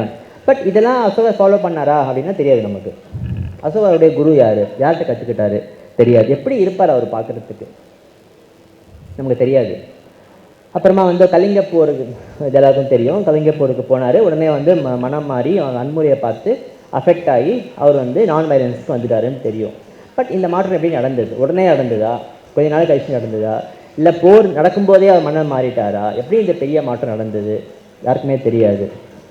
ஸோ அவர் மட்டும் இல்லை, அவருடைய தலைவரான புத்தரை பற்றி நமக்கு ஒன்றுமே தெரியாது. அவர் உருவம் எதுவுமே தெரியாது. ஸோ ஹிஸ்ட்ரியில் வந்து எந்த பர்சனாலிட்டி எடுத்தாலும் நிறைய விஷயங்கள் நமக்கு தெரியாது தான் நம்ம பதிலாக சொல்ல முடியும். தெரியுன்றது ரொம்ப ரொம்ப குறைவு தான்.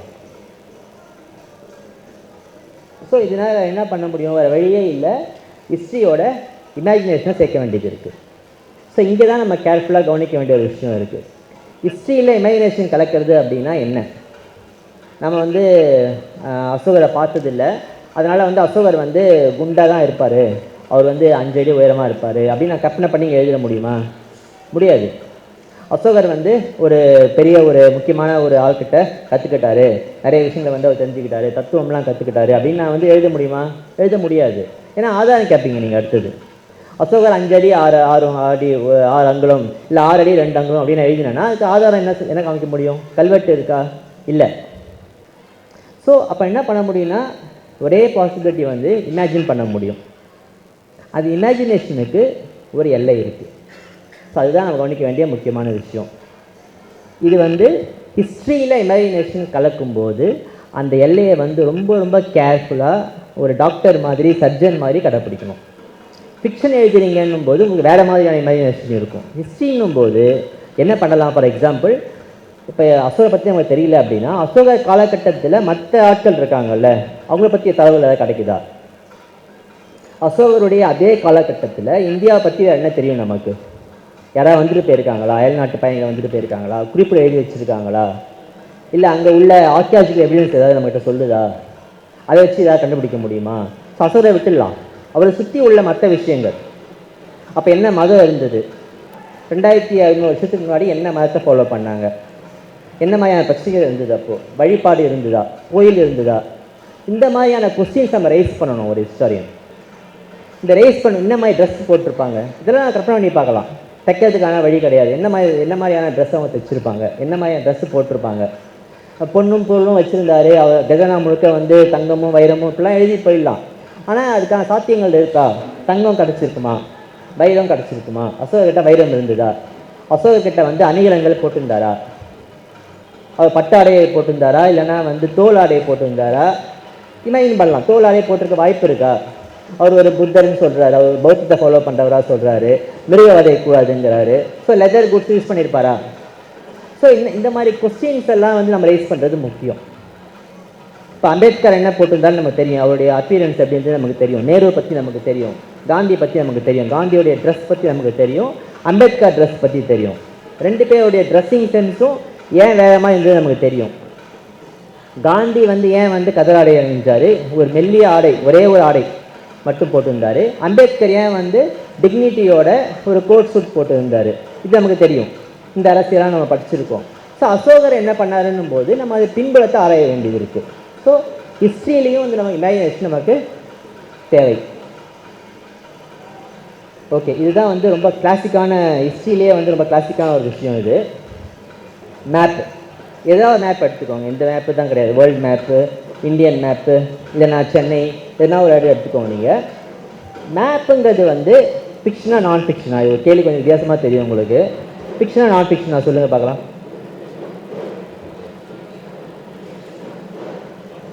நான் ஃபிக்ஷன்.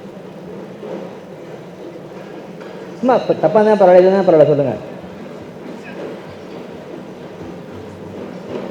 ஓகே, மேப் வந்து பார்த்தீங்கன்னா இதில் இருக்கிற பார்டர்ஸ் எல்லாமே மார்க் பண்ணியிருக்காங்க. ஒவ்வொரு ஸ்டேட் தனித்தனியாக மார்க் பண்ணியிருக்காங்க. ஒவ்வொரு கண்ட்ரி பற்றியும் தனித்தனியாக பிரிச்சுருக்காங்க. கடல் எங்கே வருது, எங்கே நதி இருக்குது, எங்கே வந்து மலை வருது, எது வந்து பார்டர், எல்லாமே பிரிச்சுருக்காங்க. எல்லாருடைய கவர்மெண்ட் ஆஃபீஸஸ்லையும் இருக்கும். நம்ம ஸ்கூலில் யூஸ் பண்ணுறோம். நம்ம வந்து புக் படிக்கும்போது நமக்கு ரொம்ப ஹெல்ப்ஃபுல்லாக இருக்குது. இதெல்லாம் இங்கே போவோம் அப்படின்னா கூகுள் மேப் யூஸ் பண்ணுறோம். ஸோ எல்லா இடத்துலையுமே வந்து மேப் வந்து நம்ம பயன்படுத்திகிட்டு இருக்கோம். ஸோ மேப்புங்கிறது வந்து ஒரு நான் ஃபிக்ஷனாக சொல்லலாம். அது வந்து ஃபிக்ஷன் கிடையாது, கற்பனை கிடையாது. யாரோ வந்து உட்காந்து கற்பனை பண்ணி இப்படி வரையலை. அப்படி கற்பனை பண்ணி வரைஞ்சிருந்தாங்கன்னா ஒரு மாதிரி வரைஞ்சிருப்பாங்க இல்லையா? நான் ஒரு மாதிரி வரைவேன், நீங்கள் ஒரு மாதிரி வரைவீங்க, அமெரிக்காவில் வேறு மாதிரி வரைஞ்சிருப்பாங்க. பட் உலகம் முழுக்க அக்செப்ட் பண்ணிக்கக்கூடிய ஒரு மேப்பாக நம்ம உருவாக்கியிருக்கோம் இல்லையா? எல்லா இடத்தையும் குளோப் வந்து இந்த மாதிரி தான் இருக்கும். சின்ன சின்ன வேறுபாடுகள் கடந்து ஒரே மாதிரியான ஒரு மேப்பை நம்ம உருவாக்கியிருக்கோம். ஸோ இது வந்து ரியலா ஃபிக்ஷனா அப்படின்னு கேட்டால் 100% ரியல் தான். சரி, இதை கற்பனை வருதா அப்படின்னு கேட்டால் 100% கற்பனை வருது. எப்படி? ரஷ்யான்னு சொல்லி போட்டுட்டு இங்கே பாருங்க, ஒரு சின்ன ஏரியா இருக்கு. ரஷ்யா அவ்வளோதான் இருக்கா? ரஷ்யாங்கிறது இந்த ஒரு ஸ்கொயர் ஃபீட்டா? கிடையாது. இந்தியாங்கிறது அவ்வளோ சின்னதான ஒரு பொம்மை மாதிரி இருக்கக்கூடிய இடம் தான் இந்தியாவா? கிடையாது. நதின்னு போட்டிருக்கோம் நாம, இங்கே மலைகள் கடல்லாம் போட்டிருக்கோம். கடல் வந்து இவ்வளோ தான் இருக்குமா? இருக்காது இல்லையா? ஸோ இதில் வந்து நிறைய இமேஜினேஷன் போயிருக்கு இந்த மேப்பில். நம்ம என்ன பண்ணுறோம், ஒரு கண்ட்ரி வந்து நம்ம வந்து ஒரு சின்ன எக்ஸாம்பிள் சொல்கிறேன். இப்போது இந்த இந்த இந்த ஒரு இடம் இருக்கு இல்லையா? இந்த இடத்துக்கான மேப் உருவாக்கணுன்னா 2 வழியில் உருவாக்கலாம். துல்லியமான மேப் வேணும் அப்படின்னா இந்த ரூமுடைய மேப் வந்து இந்த ரூம் அளவு இருக்கணும். இந்த ரூம் அளவு ஒரு மேப் உருவாக்கி இந்த இடத்துல வந்து போடியம் இருக்குது, இங்கே சேர்ஸ் இருக்குது, இங்கே உட்காந்துருக்காங்க, இங்கே வந்து எக்ஸிட் இருக்குது, அங்கே வந்து கழிப்பறை இருக்குது, இங்கே வந்து நாட்டுப்புற கலைகள் இருக்குன்னு சொல்லிட்டு பிரிக்கணும் அப்படின்னா பெரிய பெரிய இடம் போட்டு பிரிக்கலாம். ஆனால் யோசிச்சு பாருங்கள், இந்த ரூம் வரைக்கும் ஒரு மேப் நம்ம போட்டு நம்ம பிரிண்ட் பண்ணி கொடுத்தோன்னா அதை பயன்படுத்த முடியுமா? பயன்படுத்தவே முடியாது. அது வந்து ஒரு 20 பேர் வரணும் அந்த மேப்பை பிரிக்கிறதுக்கே. அங்கே யாராவது கால் வச்சு பிரிச்சாங்கன்னா கிழிஞ்சிரும் இல்லையா? ஸோ இந்த ரூமுக்கான மேப்புங்கிறது வந்து இவ்வளோ தான் உருவாக்க முடியும். உலகத்துக்கான மேப்பும் இவ்வளோ தான் வரும், இந்தியாவுக்கான மேப்பும் இவ்வளோ தான். இந்த சைஸில் இருந்தால் தான் அது மேப் அது இல்லையா? ஸோ அந்த மேப் இவ்வளோ பெரிய உலகத்தை வந்து எப்படி மேப்பில் அடக்கிறது? கற்பனை தான் வேணும் அந்த இடத்துல. ஸோ கற்பனை பண்ணுறாங்க, இந்த இடத்த வந்து சுருக்குறாங்க. அப்படியே 1000 மடங்கு, 2000 மடங்கு, 10,000 மடங்கு அந்த எல்லைகளை வந்து குறுக்குறாங்க. குறுக்கி சின்னதாக வந்து அதை வந்து உருவாக்கி, இதுதான் ரஷ்யா, இதுதான் இந்தியா, இதுதான் இந்த ரூமு, இதுதான் இந்த ரூமில் இருக்கிற வந்து என்ட்ரன்ஸு எக்ஸிட்டு, சின்ன சின்ன கோடுகள் மூலமாக. ஸோ இமேஜினேஷன் அங்கே ஆரம்பிச்சுது அங்கேயே. ஸோ ஹிஸ்ட்ரியில் வந்து இமேஜினேஷனுடைய பங்கு எந்த அளவுக்கு முக்கியம் அப்படின்னு தெரிஞ்சுக்கணுன்னா ஏதாவது ஒரு மேப்பை எடுத்து பார்த்தாலே நமக்கு தெரியும். ஓகே, ஸோ இப்போ நான் ஃபிக்ஷனுக்குள்ளே வந்துடலாம். காஃப்கா பற்றி இங்கே போட்டிருக்காங்க. இங்கே ஒரு சைடு பார்த்தேன். இதில் ஒரே ஒரு சின்ன விஷயம் மட்டும் சொல்லிடுறேன். காஃப்காவுடைய மெட்டமார்போசிஸ் யாராவது கேள்விப்பட்டிருக்கீங்களா? ஓகே, தமிழில் கூட வந்து உருமாட்டம் சொல்லி வந்திருக்கு. அது ஸ்டார்டிங்கே வந்து ரொம்ப டிஃப்ரெண்ட்டாக இருக்கும். ஒரு ஆள் இருப்பான், அவன் பேர் வந்து கிரிகோர் சம்சா. காலை கண் முழிச்சு பார்க்கும்போது ஒரு பூச்சியாக மாறிடுவான். ஒரு கரப்பாம்பூச்சி மாதிரியான ஒரு பெரிய அளவில் ஒரு பூச்சி. அவன் படுத்துட்டு இருக்கான், கண் வச்சு பார்க்கும்போது ஒரு பூச்சியாக இருக்கிறான். அதுதான் ஃபஸ்ட் லைன். அதுக்கப்புறமா அவன் என்ன பண்ணுறான், எப்படி வந்து ரூமில் எழுந்து வரானா, எழுந்து வரலையா, என்ன போராட்டங்கள் நடத்துகிறான், இதெல்லாம் தான் அந்த கதை. ஸோ அவங்க இப்போ பயிற்சிக்கான ஐடியா இப்போயே கொடுத்துறேன் நான் உங்களுக்கு. இப்போ நீங்கள் ஒருத்தரும் போய் தூங்குறீங்க, காலை எழுந்துக்கும் போது நீங்கள் வேற ஒன்றா மாறிடுறீங்க. அது என்னவா ஒன்றா இருக்கலாம், ஒரு பூச்சியாக இருக்கலாம், விலங்காக இருக்கலாம், ஆப்ஜெக்டாக இருக்கலாம். நீங்கள் தூங்கி எழுந்து பார்க்கும்போது நான் மொபைல் ஃபோனாக மாறிட்டேன் அப்படின்னு கஷ்டம் பண்ணி பாருங்களேன். இப்போ தூங்கி எழுந்து பார்க்கும்போது நான் வந்து ஒரு பேனாவாக மாறிட்டேன், ஒரு காண்டாமிருகமாக மாறிட்டேன், ஒரு டைனோசராக மாறிட்டேன். அப்படி மாறினா என்ன ஆகும் உங்கள் லைஃப்? சரி, இந்த புக்குடைய முழு நாவலும் வந்து இது இந்த கற்பனை தான். ஒரு ஆள் வந்து திடீர்னு பூச்சியாக மாறிடுறான், அதன் பிறகு அவன் என்ன நடக்குது அவன் வாழ்க்கையில். ஃபஸ்ட்டு அவன் மேனேஜர் வராது வீட்டுக்கு வெளியில். டைம் ஆச்சு, நீ ஏன் வேலைக்கு வரல, மணி 9 மணி ஆகிடுச்சு, எப்போ வருவ வேலைக்கு? அவங்க அப்பா அம்மா வெளில நிற்கிறாங்க. எப்போ நீ வேலைக்கு போவ? வேலைக்கு போனால் தான் பைசா கிடைக்கும், அப்போ தான் குடும்பத்தை ரன் பண்ண முடியும் இல்லையா? தங்கச்சி வராங்க, எழுந்து கிளம்பு. ஸோ அவனால் எழுந்து கிளம்ப முடியல, படிக்க ஓட்டி வெளியே எழுந்து வர முடியல, ஏன்னா பூச்சியாக மாறிட்டான் ஆல்ரெடி. ஸோ பூச்சியாக மாறிய மனிதன் வந்து என்ன ஆகிறான், செத்து போயிடுறான். அவனுக்கு வந்து எந்த விதமான ஆதரவும் கிடைக்கல இல்லையா? ஸோ அவன் வந்து வேற ஒன்றா மாறிடுறான். ஆனால் அங்குள்ள மக்களுக்கெல்லாம் புரியல, அது யாருக்குமே. அவங்க அப்பா அம்மாவுக்கு அவனை புரிஞ்சிக்க முடியல, அவன் தங்கச்சிக்கு அவன் யாருன்னே தெரியல. அவன் வேலை செய்கிற மேனேஜருக்கு வந்து நீ ஏன் ஆஃபீஸ்க்கு லேட்டு, நீ பூச்சியாக மாறினியா இல்லை டைனோசராக மாறினியான்றது முக்கியம் இல்லை, நீ ஏன் வேலைக்கு வரல, நீ வேலைக்கு வரனா வேலை எடுத்துக்கிறோம் அப்படின்றாங்க. அவங்களாம் பார்க்கல, அவரை உள்ளே உட்காந்துட்டு இருக்கான். சம்சா வந்து கதவை திறக்க மாட்டேங்கிறான், பயம் அவனுக்கு.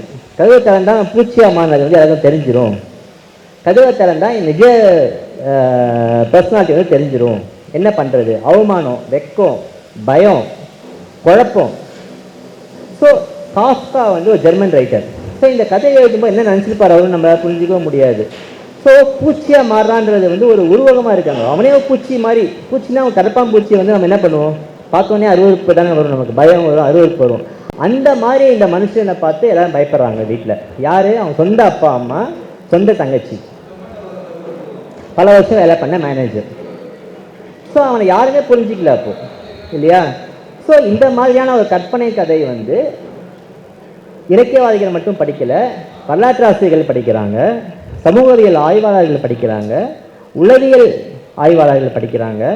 எல்லா விதமான ஆய்வாளர்களும் நான் ஃபிக்ஷன் ரைட்டர்ஸும் இந்த ஃபிக்ஷனை படிக்கிறாங்க. ஏன் இந்த ஃபிக்ஷன் வந்து கிளாசிக்காக இருக்குது இன்றைக்கி வரைக்கும்? ஏன் வந்து நம்ம இதை பேசிகிட்டு இருக்கோம்? ஜெர்மனில் எங்கேயோ எழுதின ஒரு நாள் ஏன் நம்ம பேசுகிறோம்? ஏன்னா இது வந்து நம்ம ரியாலிட்டியோட தொடர்புடையது. நம்ம ஒவ்வொருடைய ஸ்டேட்டும் இதுதான். யோசிச்சு பாருங்கள், ஒரு ஆள் வந்து வேற ஒன்றா மாறிட்டான், அதனால வந்து யாருமே அவன்கிட்ட பேச மாட்டேன்றாங்க அப்படிங்கிறது வந்து ஒரு ரேசிசமோட தொடர்படுத்தி பார்க்கலாம். அமெரிக்காவில் ஒரு ஆள் கருப்பாக இருக்கான். அந்த கருப்பரை வந்து யாருமே வந்து மதிக்க மாட்டேங்கிறாங்க, யாருமே பேச மாட்டேங்கிறாங்க.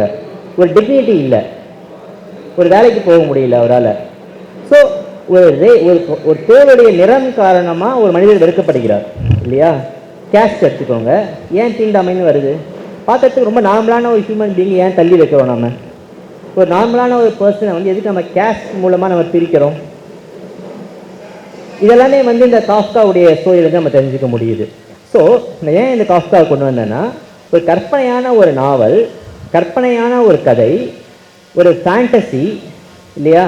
ஒரு சூப்பர் நேச்சுரல், என்ன வேணா சொல்லுங்க, சூப்பர் நேச்சுரலில் ஒரு உங்களால் கற்பனை பண்ணவே முடியாத ஒரு விஷயம் அது.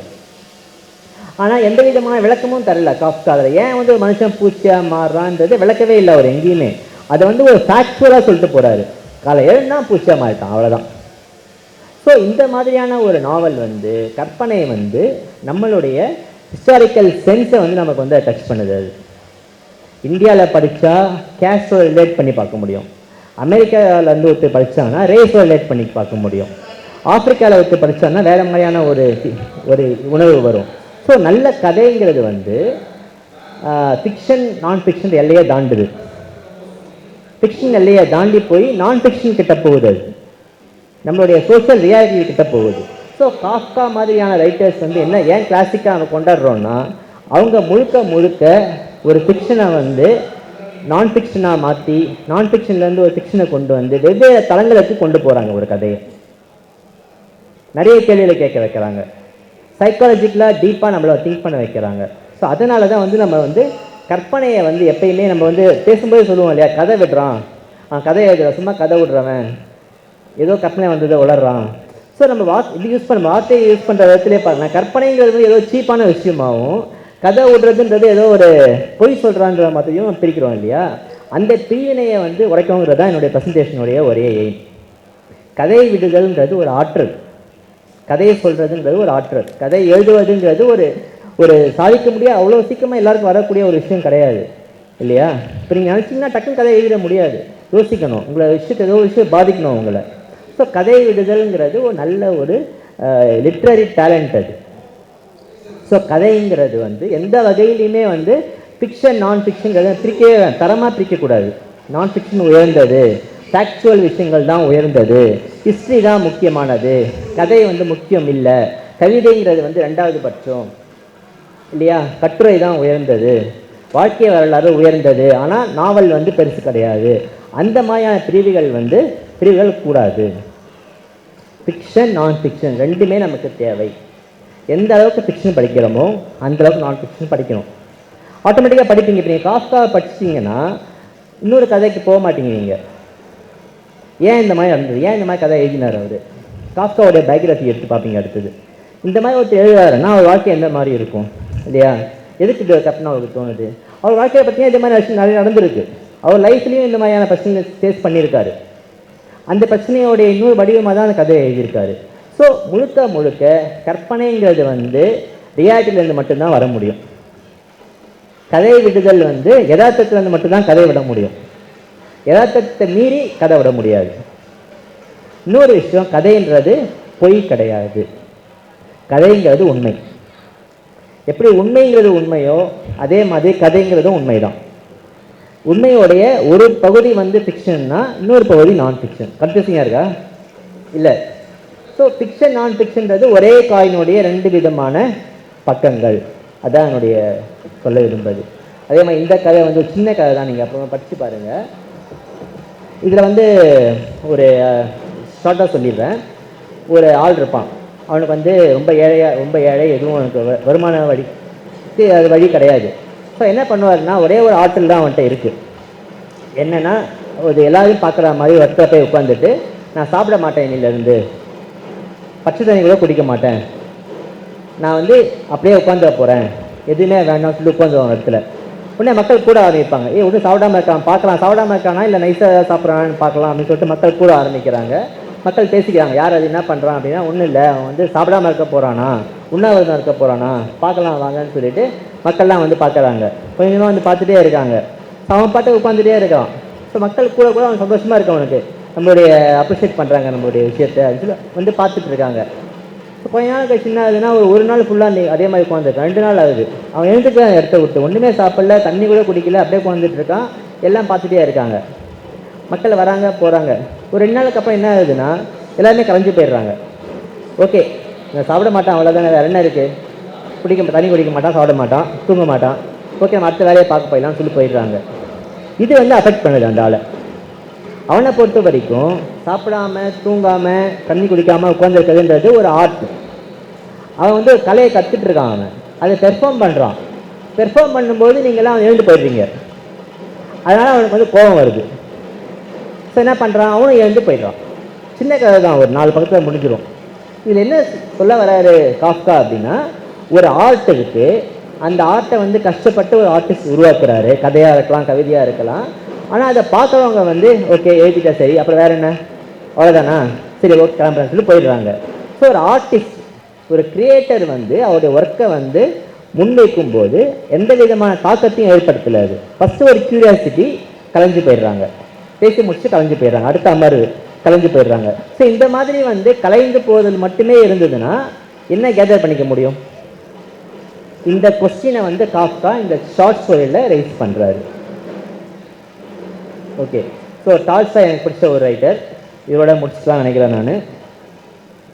ஓகே, ஸோ இவர் வந்து ஃபிக்ஷன் தான் எழுதினார் முழுக்க முழுக்க. உங்களுக்கு தெரியும், நான் ஃபிக்ஷன் வந்து அதிகமாக எழுதினது கிடையாது. முழுக்க நாவல்கள், சிறுகதைகள் தான். இவருடைய 3 முக்கியமான நாவல்கள் உங்களுக்கு தெரியும். ஒன்று வந்து வார் அண்ட் பீஸ், அப்புறமா ஆனா கரனினா, அப்புறமா புத்துயிர்ப்பு, டிஸ்ட்ரக்ஷன். இதுதான் முக்கியமான அவருடைய 3 நாவல்கள். இந்த 3 நாவல்களுமே ஃபேக்சுவல் விஷயங்களை மையப்பற்றி எழுதினது. 3 நாவல்களுக்குமே ஃபேக்ட்ஸ் தான் முக்கியமான ஒரு ஆதாரம். இந்த 3 நாவலுக்குமே எழுதுறதுக்கு எக்ஸ்டென்சிவாக ரிசர்ச் பண்ணியிருக்காரு அவர். Extensive research. வார் அண்ட் பீஸுக்கு மட்டுமே 10-15 வருஷங்கள் வந்து தனியாக இதுக்குமே ரிசர்ச் பண்ணியிருக்காரு ஒரு நாவல் எழுதுறதுக்கு. ஸோ ஒரு நாவல் கற்பனையாக உருவாக்குறதுக்கு இவ்வளோ ஃபேக்ட் தேவையா அப்படின்னா கண்டிப்பாக தேவைன்னுவார் டால்ஸ்டாய். ஸோ ஃபேக்டில் தான் கற்பனை உருவாகுது, ஃபேக்டில் இருந்து தான் நாவல்கள் உருவாகுது அப்படின்றதுக்கான ஒரு கிளாசிக் எக்ஸாம்பிள் வந்து டால்ஸ்டாய். ஸோ நான் ஃபிக்ஷன் என்ன பண்ண முடியும், எதுக்கு நான் ஃபிக்ஷன் தேவை அப்படின்னா, ரமீலா தாப்பரை எக்ஸாம்பிளாக எடுத்துக்கலாம். இவங்க வந்து பண்ண முக்கியமான கான்ட்ரிபியூஷன் ஹிஸ்ட்ரியிலையும் சரி லிட்ரேச்சர்லையும் சரி என்ன பண்ணாங்கன்னா, ஹிஸ்ட்ரி லிட்ரேச்சர் எடுத்து ஒன்றாக்கினாங்க. எப்படி, தொன்ம கதைகள், இதிகாசம், அப்புறமா வந்து புராணங்கள், ராமாயணம், மகாபாரதம், பகவத்கீதை, இந்த மாதிரியான இருக்கு இல்லையா, அது வந்து என்ன நினைப்போம், கற்பனையாக உருவாக்கின ஒரு படைப்பு, இதை உண்மையை இருக்கிறதுக்கு சான்ஸ் இல்லைன்னு சொல்லுவோம் இல்லையா.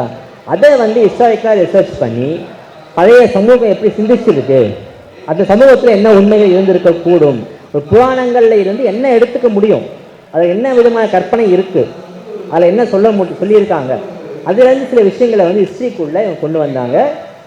அந்த புஸ்தக விமான மாதிரியான விஷயங்கள் கிடையாது, பட் ஆக்சுவல் விஷயங்கள் என்ன இருக்க முடியும்னு சொல்லி எடுத்திருக்காங்க. நான் ஃபிக்ஷன் வந்து எப்படி இருக்கணும் அப்படிங்கிறதுக்கான பெர்ஃபெக்ட் எக்ஸாம்பிள் வந்து அம்பேத்கர். இவருடைய அனாலிசிஸ் வந்து ஷார்ப், ரேசர் ஷார்ப்பாக இருக்கும். ஒரு ஃபிக்ஷன் ரைட்டர் மாதிரி நான் ஃபிக்ஷனை வந்து க்ரியேட்டிவாக சமூக பிரச்சனைகளை வந்து நேரடியாக நெஞ்சை துளைக்கிற மாதிரியான ஒரு வார்த்தையில் ரேசர் ஷார்ப்பாக வந்து சொல்கிறதுல வந்து முக்கியமான ஒரு கான்ட்ரிபியூஷன் வந்து அம்பேத்கருது. ஸோ சமூக போராளியாக பார்க்கலாம், சமூக தலைவராக பார்க்கலாம், அதே சமயம் ஒரு முக்கியமான ஒரு ரைட்டராக கூட நம்ம வந்து அம்பேத்கரை வந்து எடுத்துக்க முடியும். அவருடைய ஒர்க்ஸை பார்த்தீங்கன்னா உண்மை, ஒவ்வொரு வார்த்தையிலையும் உண்மை வந்து எவ்வளோ சுடும், எவ்வளோ ஷார்ப்பாக இருக்கும், எவ்வளோ டேமேஜை கிரியேட் பண்ணும் அப்படின்றதுக்கா ஆனால் பர்ஃபெக்ட் எக்ஸாம்பிள் வந்து அம்பேத்கர். ஓகே, ஸோ இப்போ வந்து நம்ம வந்து கேள்வி பதில் நகர்ந்து போயிடலாம். சாக்ரட்டிஸுடைய ஃபோட்டோ போட்டிருக்கேன். காரணம் வந்து எல்லாத்தையுமே கேள்வி கேட்க சொன்னார் அவர். உண்மை, பொய், எது உண்மை, உண்மையில் வந்து பொய் இருக்குமா, பொய்யில் உண்மை இருக்குமா, எல்லா விதமான கேள்விகளுக்கும் ஆன்சர்ஸ் இருக்குது. எல்லா விதமான கொஸ்டின்ஸுக்கும் ரைஸ் பண்ண முடியும், ஆன்சர் கண்டுபிடிக்க முடியும்னு சொன்னதில் முக்கியமானது வந்து சாக்ரட்டிஸ். ஸோ இதையே நம்ம வந்து ஒரு முடிவதுக்கான ஒரு விஷயமாக வச்சுக்கலாம். ஸோ கேள்வி பதிலில் நம்ம வந்து இருந்துன்னா நம்ம வந்து டிஸ்கஸ் பண்ணலாம். நன்றி.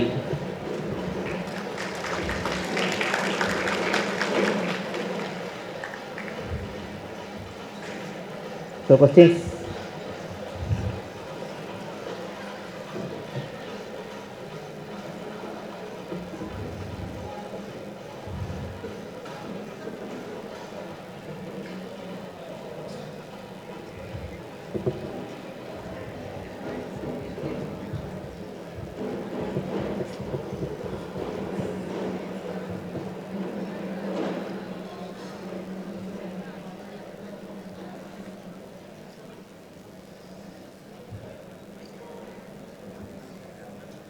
கேள்வியில் இருக்கா?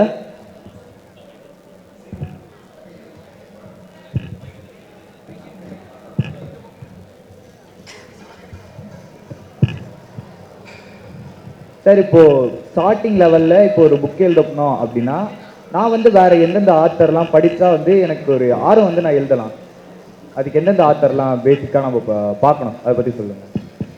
ஃபிக்ஷனில் சொல்கிறீங்களா? ஆமாம் சார், ஃபிக்ஷனே. தமிழில், இங்கிலீஷில் நிறைய எக்ஸாம்பிள்ஸ் இருக்குது. தமிழில் வந்து முக்கியமாக 2 பேரை படிக்கலாம் அப்படின்னா, ஒன்று அசோகமித்திரனை படிக்கலாம், அது பிறகு தி ஜானகிராமன் படிக்கலாம். கொஞ்சம் கிளாசிக்கலாக படிக்கிறதுக்கு ஆர்வம் இருக்குது அப்படின்னா புதுமைப்பித்தனுடைய சிறுகதைகளை படிக்கலாம்.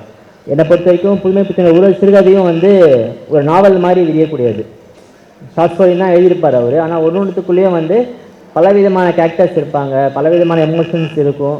ஒன்னொன்றையுமே வந்து ஒரு நாவலாக கிரியேட் பண்ணுறக்கூடிய அளவுக்கு டெப்த்தும் ஒரு நல்ல ஒரு என்ன சொல்கிறது, ஒரு வெரைட்டியும் அவருடைய ஷார்ட் ஸ்டோரி கலெக்ஷனில் இருக்குது.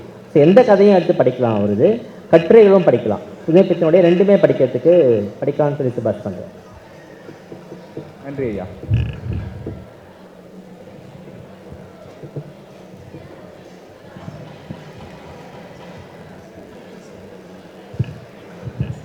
சார், இப்போது நான் வந்துட்டு நிறைய கவிதைகள் எழுதியிருக்கேன், இங்கிலீஷ்லேயும் எழுதியிருக்கேன், தமிழையும் எழுதியிருக்கேன். இப்போது ஆல்மோஸ்ட் லைக் 60-70 வரைக்கும் எழுதியிருக்கேன். இப்போ எனக்கு அதை வந்துட்டு பப்ளிஷ் பண்ணணும்னா என்னென்ன இது எடுக்கலாம் சார், ஸ்டெப்ஸ்? பப்ளிஷிங்க்கு வந்து இப்போ வந்து சோஷியல் மீடியா ஆக்டிவாக பயன்படுத்துகிறாங்க நிறைய பேர்.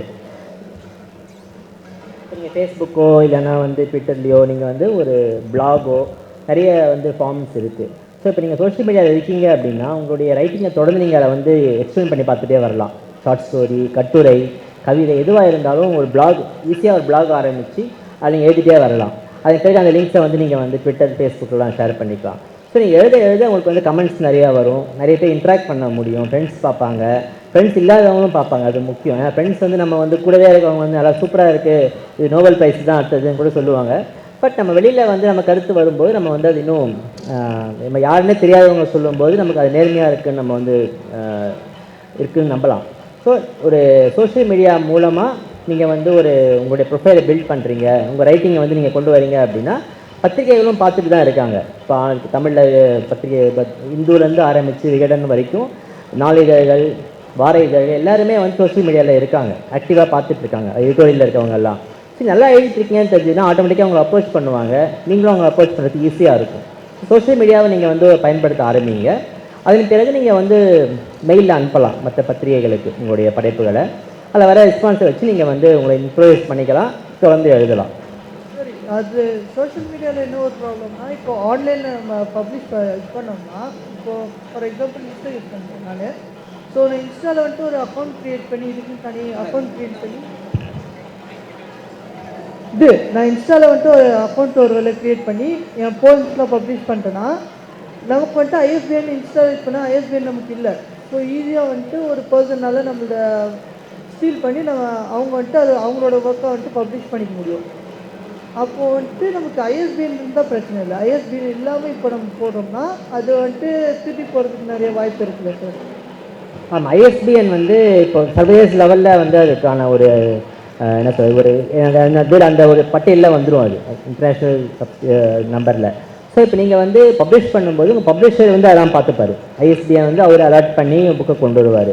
ஸோ நீங்கள் வந்து உங்களுடைய படைப்பை முடிச்சுட்டு அந்த சரியான பப்ளிஷரை நீங்கள் காண்டாக்ட் பண்ணி அவங்க அக்செப்ட் பண்ணிட்டாங்க அப்படின்னா ஆட்டோமேட்டிக்காக வந்து காப்பிரைட் ரிஜிஸ்ட்ரேஷன்லேருந்து எல்லாமே வந்து அவங்க பார்த்துப்பாங்க. சோஷியல் மீடியா பயன்படுத்தி நீங்கள் வந்து பதிப்பகத்துக்கிட்ட போகலாம். நான் எப்படி சொல்ல வரேன்னா, இப்போ நீங்கள் சொன்ன மாதிரி நான் ஆன்லைனில் பப்ளிஷ் பண்ணுறேன்னா இன்ஸ்டாவோ இல்லை ஃபேஸ்புக் அது பயப்பட வேணாம். நீங்கள் ஆன்லைனில் பப்ளிஷ் பண்ணால் எடுத்து மற்றவங்க பயன்படுத்துவாங்கன்றது பயன்படுத்துவாங்க. எல்லாத்துக்குமே உங்களுக்கு தெரியும் இல்லையா, ஒரு 2 சைடும் இருக்குது. நீங்கள் வந்து பப்ளிஷ் பண்ணுறீங்கன்னா 4 பேர் வந்து காப்பி பேஸ்ட் பண்ணி அவங்க பேரில் போட்டுக்கிறதுக்கான சான்சஸும் இருக்குது. அது நீங்கள் அதிகமாக நீங்கள் அதை கேர் பண்ணிக்கக்கூடாது. நீங்கள் வந்து தொடர்ந்து உங்களுடைய படைப்புகளை மட்டும் நீங்கள் போட்டுகிட்டே வரணும். உங்கள் பிளாகில் வந்து தொடர்ந்து நீங்கள் வேர்ட்ப்ரெஸ்ஸோ பிளாகோ ஆரம்பித்து தொடர்ந்து எழுதிட்டே வாங்க.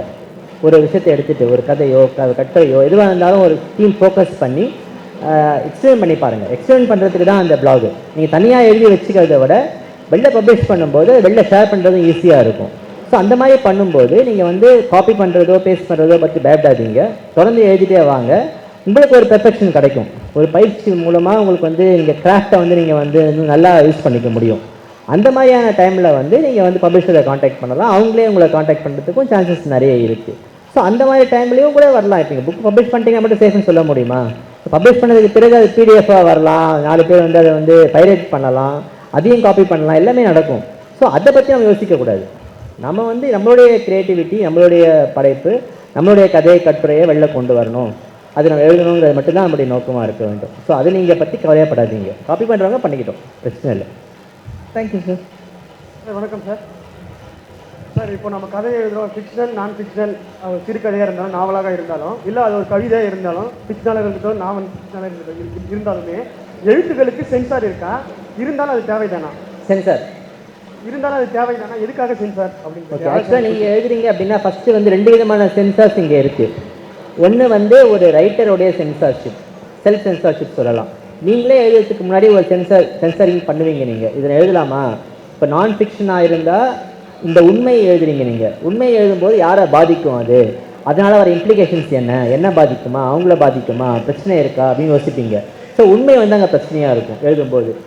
நீங்கள் கற்பனை கதையை எழுதுறீங்கன்னா அதுலேயும் உண்மை தான் பிரச்சனையாக வரும்.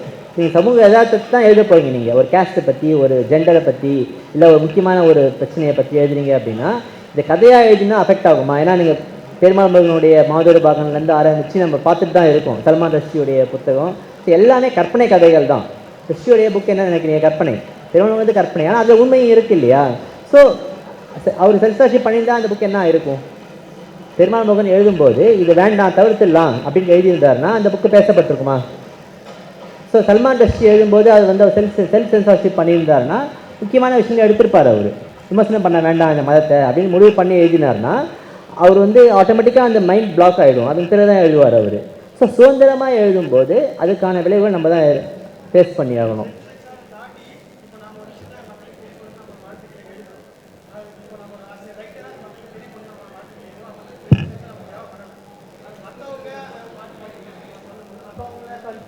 வேறுபாடுனால சென்சார் வருவது ஒருடைய எழுத்தாளருடைய உரிமையை பறிக்கிற மாதிரி இருக்கா? அது கண்டிப்பாக சென்சார்ஷிப்புன்றதே பறிக்கிறது தான் உரிமையை. சென்சார்ஷிப் இருக்கக்கூடாதுன்றது தான் என்னுடைய நிலைப்பாடு. நீங்களும் மனசில் சென்சார்ஷிப் வச்சுக்கக்கூடாது. பப்ளிஷ் பண்ணுற பப்ளிஷர்ஸும் வந்து அதை வந்து தணிக்கை பண்ணணும், இது வேண்டாம் எடிட் பண்ணணும் அப்படின்ற மாதிரியான முக்கியமான பகுதிகளில் வந்து அவங்க வந்து உண்மைன்னும் போது அதை வெட்டக்கூடாது. வேற காரணங்களுக்காக வெட்டலாம், எடிட் பண்ணலாம். சென்சார் தேவையில்லைன்றது உங்களுக்கு அதுதான் இன்னும் தேவையில்லைன்னு நினைக்கிறேன் நான். சென்சார்ஷிப் தேவை கிடையாது. ஏன்னா மக்களே அதை படிச்சுக்கிட்டோம். இந்த கற்பனை எனக்கு பிடிக்கல, இந்த உண்மை எனக்கு பிடிக்கலன்னா படிக்காமல் இருக்கிறதுக்கு வாசகர்களுக்கு எல்லா உரிமையும் இருக்குது. இப்போ நான் புக் எழுதிட்டேன்னா படிச்சே தீரணும்னு எந்த அவசியமும் கிடையாது. அந்த புக்கு படிக்க வேண்டாம்னு முடிவு பண்ணலாம். படிக்கணும்னு முடிவு பண்ணலாம். அந்த வாய்ப்பு வந்து அந்த தணிக்கை வந்து அவங்ககிட்ட இருக்குது, சுதந்திரம் வந்து அவங்ககிட்ட இருக்குது. நாம் வந்து நேர்மையாக எழுதிக்கணும். எழுதும்போது யாருக்கு போகுது, எத்தனை பேருக்கு போகுது, இது எழுதினா பாதிக்கப்படுவோமா அப்படின்ற பிரச்சனை இல்லாமல் எழுதலாம். நன்றி ஐயா. சார் சார் சார் ஒரு உண்மையான கதையில கற்பனையை கொண்டு வரும்போது அதோட உண்மைத்தன்மை மாறிடாது சார். அது இல்லாத இந்த நம்ம கற்பனையை பயன்படுத்துறோம்னா அதுக்கான அளவுகள் ஏதாவது இருக்கா? இவ்வளவுதான் நம்ம வந்து கற்பனையோட சொல்லணும் ஒரு கதையை அப்படின்னு ஏதாவது அளவுகள் இருக்கா? ரெண்டு ரெண்டு பதிலாக சொல்கிறேன் இதுக்கு. நீங்கள் நான் ஃபிக்ஷன் எழுதுறீங்கன்னா எந்த அளவுக்கு கற்பனை வந்து அதில் வந்து யூஸ்ஃபுல்லாக இருக்கும்னு அசோகரை வச்சு சொன்னேன். அசோகரை பற்றி நமக்கு தெரியாது, அவருடைய பின்னணி அவருடைய சூழலை வச்சு நம்ம சில விஷயங்களை வந்து கற்பனை பண்ணி பார்க்கலாம். அசோகர் இந்த மாதிரி இருந்திருக்கலாம்னு கற்பனை பண்ணலாம். ஸோ அந்த கற்பனைக்கு வந்து எல்லை இருக்குது. நான் ஃபிக்ஷனில் கற்பனையை கலப்பதற்கு எல்லை இருக்குது. ஃபிக்ஷனில் வந்து எந்த அளவுக்கு கலக்கலாம், எந்த அளவுக்கு கற்பனை பண்ணலான்றதுக்கு எல்லை கிடையாது. ஃபிக்ஷனை பொறுத்த வரைக்கும் அது உங்களுடைய ப்ளே கிரவுண்டு, நீங்கள் கிரியேட் பண்ணுற ஒரு உலகம். மால்குடின்னு ஒரு உலகத்தை வந்து கிரியேட் பண்ணியிருக்காரு ஆர்கே நாராயண். மால்குடின்றது எந்த மேப்லேயுமே இல்லை, அவரே கிரியேட் பண்ண ஒரு ஊர். ஸோ நீங்கள் வந்து கடவுள் மாதிரி அந்த விஷயத்தில் ஃபிக்ஷன் எழுதுகிறவங்க ஒருத்தரும் வந்து ஒரு கடவுள் மாதிரி. நீங்கள் வந்து உங்கள் உலகத்தை நீங்களே கிரியேட் பண்ணிக்கலாம். அந்த உலகத்தில் என்ன நடக்குதுன்றதை நீங்கள் முடிவு பண்ணலாம். அந்த உலகத்தில் வந்து ஒரு நிலா இருக்கணுமா, 2 நிலா இருக்கணுமா, 4 சூரியனா, 1 சூரியனா, 2 சூரியனா, இல்லை சூரியனே இல்லையா, மனிதர்கள் எப்படிப்பட்டவங்க, உயிரினங்கள் இருக்கா, எல்லா விதமான ஒரு சாத்தியங்களும் நீங்கள் பயன்படுத்தலாம். ஸோ ஃபிக்ஷனில் வந்து நோ பார்டர்ஸ், கற்பனைக்கு நோ பார்டர். நான் ஃபிக்ஷனில் மட்டும்தான் கட்டுப்பாடுகள் இருக்குது.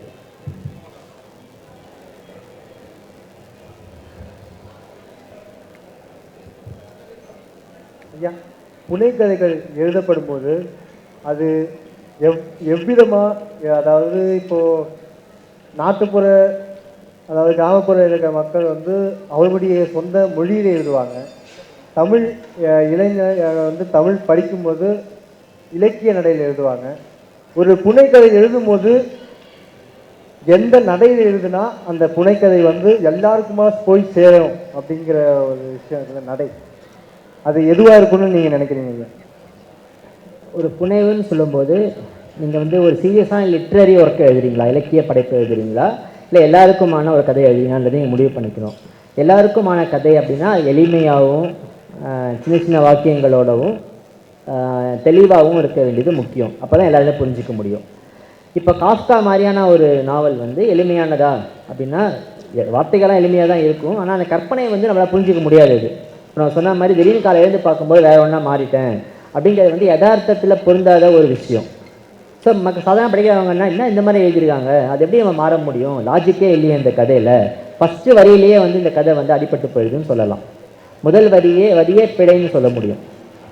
ஸோ பொதுவான வாசகர்களுக்காக எழுதும்போது அந்த மாதிரியான பிழைகள் இல்லாமல் இருக்கணும்.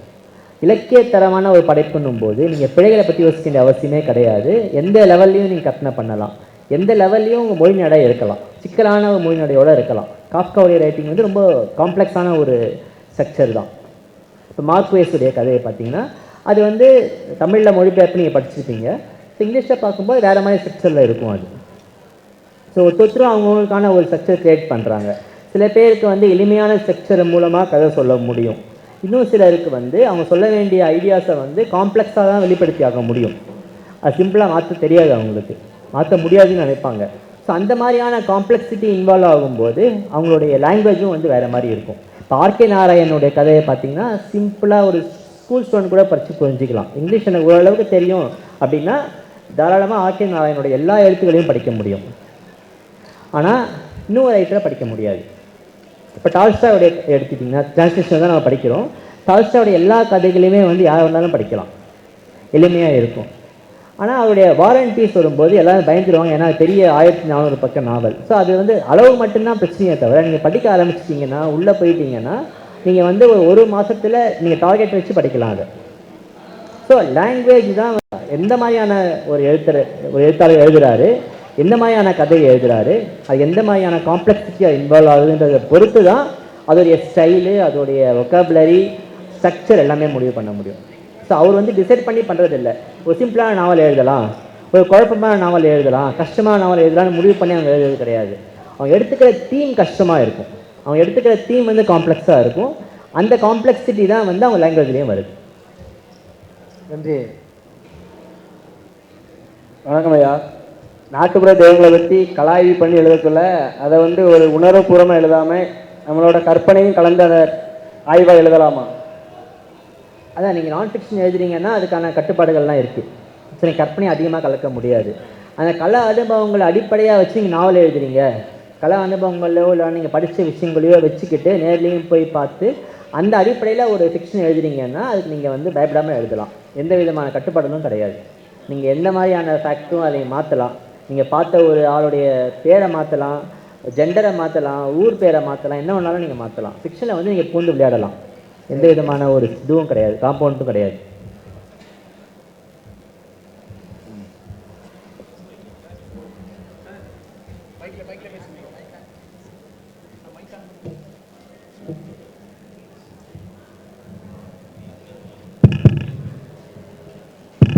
ஹலோ சார், வணக்கம் sir. This is Nagaraj from Delhi.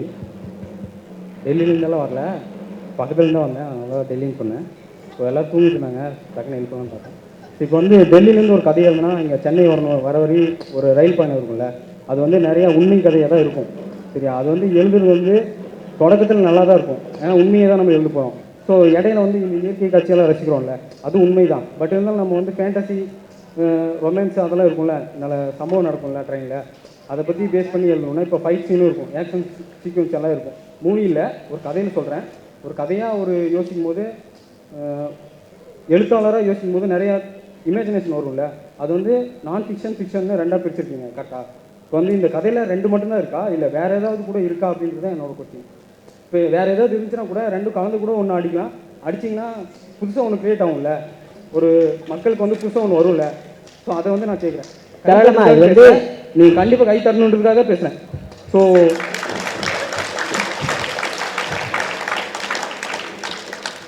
ஏன்னா ரொம்ப நேரமாக நானும் உட்காந்துருந்தேன், சார் சூப்பராக பேசினார். சூப்பராக பேசுனது என்னமோ எனக்கு ரொம்ப தூக்கம் வந்துடுச்சு. ஸோ தூக்கம் வரதுக்கு பதில் தான் நான் வந்து இப்போ என்ன கொஸ்டின் கேட்குறேன். ஏன்னா ஒருத்தர் தூங்க வைக்கிறது ரொம்ப கஷ்டம், ஒரு அம்மாவுக்கு தான் தெரியும் அந்த குழந்தைய தூங்க வைக்கிறது என்ன கஷ்டம்னு. ஸோ சார் வந்து அந்த வேலையை சூப்பராக செஞ்சதுனால தேங்க்யூ சார். இல்லை அதனால் சொல்ல உங்கள் கொஸ்டினை கிரியேட் பண்ணி வச்சுருக்கீங்க. இத்தனை நேரம் நான் தூங்கிட்டு இருந்தேன், இந்த நான் ஃபிக்ஷன்ன்றதே எனக்கு தெரியாது. பட் அந்த கொஸ்டினை உங்ககிட்ட கேட்க சொல்கிறதுக்கு என் மூளை பதில் சொல்லியிருந்தா அது நீங்கள் தான் காரணம். ஸோ அதுக்கு எல்லோரும் தான் தேங்க்யூ சார். கொஸ்டின் மட்டும் ஆன்சர் சொல்லிட்டீங்கன்னா தூங்கிடலாம். வணக்கம் சார். சார், காலச்சுவடில் ஒரு முறை கோகினூர் வைரம் ஒரு சாபத்தின் கதைன்னு ஒரு கட்டுரை எழுதியிருந்தீங்க. சமீபத்தில் வந்து உயிர்மை பத்திரிக்கையில் வாமுகோமோ ஒரு சிறுகதை எழுதியிருந்தார். வாமுகோமோ ரைட்டர் வாமுகோமோ ஒரு சிறுகதை எழுதியிருந்தார். நாகம்மாள் குருநாவல் எழுதின ஆர் சண்முக சுந்தரத்தோட ஒரு படைப்பை வந்து அவர் புனைவாக வச்சுக்கிட்டு அந்த புத்தகம் ஒவ்வொருத்தவங்க கைக்கு போகும்போதும் அவங்களுக்கு எதிரான விளைவுகள் நடந்துக்கிட்டே இருக்கும். உடம்பு சரியில்லாமல் போகும், ஒரு நார்த் இந்தியன் வண்டியில் அடிபட்டு இறந்து போயிடுவார், இந்த மாதிரியான சம்பவங்கள் நடந்துக்கிட்டே இருக்கும். இப்போ அந்த கோகினூர் ஒரு சாபத்தின் கதைன்னு நீங்கள் காலச்சூழல் எழுதின அந்த கட்டுரையிலையும் அந்த டைமண்ட் யார்கிட்ட எல்லாம் போகுதோ அவங்களுக்கெல்லாம் அந்த மாதிரி எதிர்மறையான விளைவுகள் நடந்துக்கிட்டே இருக்கும். இந்த கற்பிதங்களுக்கு அப்பால் இப்போ அந்த டைமண்டோட உண்மைத்தன்மை என்ன சார்? நல்ல அப்சர்வேஷன் நீங்கள் பண்ணியிருக்கிறது. இந்த கற்பிதங்களுக்கு அப்பால் என்ன இருக்குன்றது நம்மளால் சொல்ல முடியும்னு நினைக்கிறீங்களா? இந்த கேள்விக்கு பதிலே இல்லைன்றது தான் உண்மை. ஏன்னா இதுவே இமேஜினேஷன் தான். நீங்கள் சொல்கிற விஷயங்களை வச்சு நம்ம இமேஜின் பண்ணிக்கலாம். இது வந்து இதனால இருக்கலாம், இது வந்து இந்த வைரத்துடைய அந்த தன்மையிலேயே அந்த மாதிரி ஏதாவது விஷயம் இருக்கலாம், அதுக்குள்ளவே வைரத்துக்கிட்ட ஒரு பண்பு இருக்கும். அந்த பண்பு தான் வந்து ஒருத்தர்கிட்ட போகும்போதும் வந்து அது வந்து அவங்கள வாழ்க்கையை வந்து கெடுக்குது, அவங்க வாழ்க்கையை மாற்றுது, அதுக்கான சக்தி வந்து அந்த வைரத்துக்கிட்ட இருக்குதுன்னு நம்ம நினைக்கலாம். இல்லை ஒரு கோயின்சிடென்ஸாக கூட இருக்கலாம். அது இல்லைன்னா ஒரு பேராசை, ஒரு மனுஷனுடைய பேராசை வந்து இதை நம்ம கைப்பற்றணும் அப்படின்னு நினைக்கிறாங்க இல்லை, ஒருத்தருமே அதை கைப்பற்ற தான் நினைக்கிறாங்க. அந்த கைப்பற்றுதலுக்கு எதிரான ஒரு விஷயமாக கூட நம்ம பார்க்கலாம். இயற்கையுடைய ஒரு என்ன சொல்கிறது, ஒரு பழி வாங்குறதோ இல்லைன்னா திரும்ப அடிக்கிறதோ, அந்த இது எப்படின்னு வச்சு இயற்கையுடைய ஒரு மறுமொழியும் கூட வச்சுக்கலாம் நீங்கள். பட் இது வந்து இதுவே ஒரு கற்பனைக்கான ஒரு மேட்டர் தான்.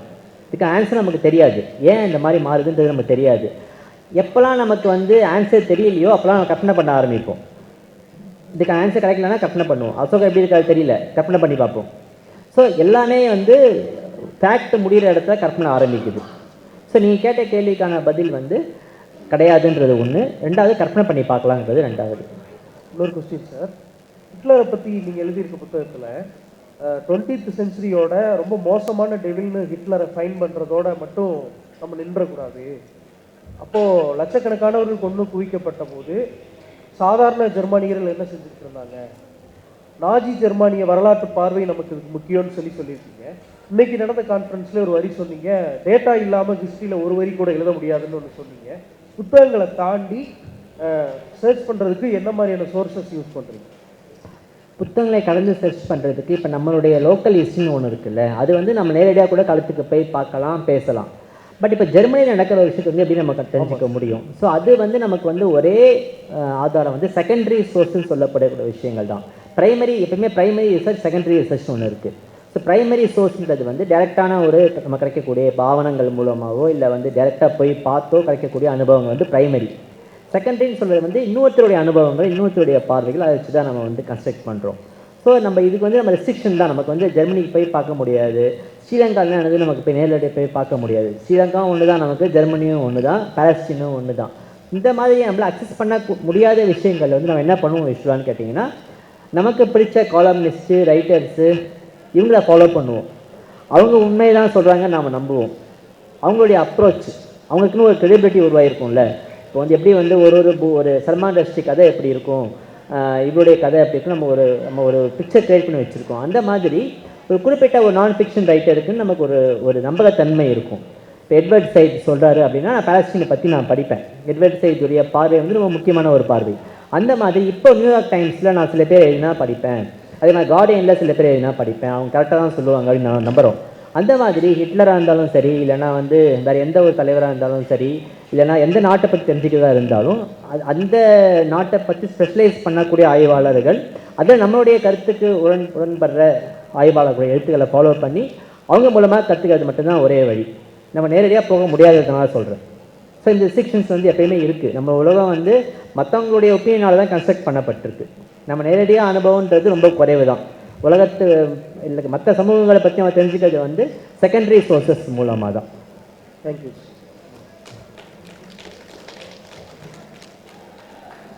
ஓகே, ஸோ கடைசியாக வந்து ஒரு பயிற்சி மட்டும் நான் சொல்லிடுறேன். அது நீங்கள் அப்புறமா எழுதி போய் கொடுக்கலாம். ஜஸ்ட் ஒரே ஒரு பக்கம் போதும். நீங்கள் தூங்கி எழுந்துக்கிறும் போது வேறு ஒன்றா மாறிடுறீங்க, வேறு ஒரு பொருளாக இல்லை உயிராக மாறுறீங்க. அப்போ என்ன ஆகும் உங்களுக்கு? அது எப்படி உலகத்தை பார்ப்பீங்க? இந்த விஷயத்தை வந்து ஒரே ஒரு பக்கத்துக்குள்ளே 2 பேராக வந்தாலும் சரி, இல்லை ஒரு பக்கத்து 5-6 பேராக வந்தாலும் சரி, இல்லை உங்களுக்கு நேரம் நிறைய இருக்குது, எல்லாம் 2 பக்கம் எழுத முடியும்னா தாராளமாக எழுதலாம்.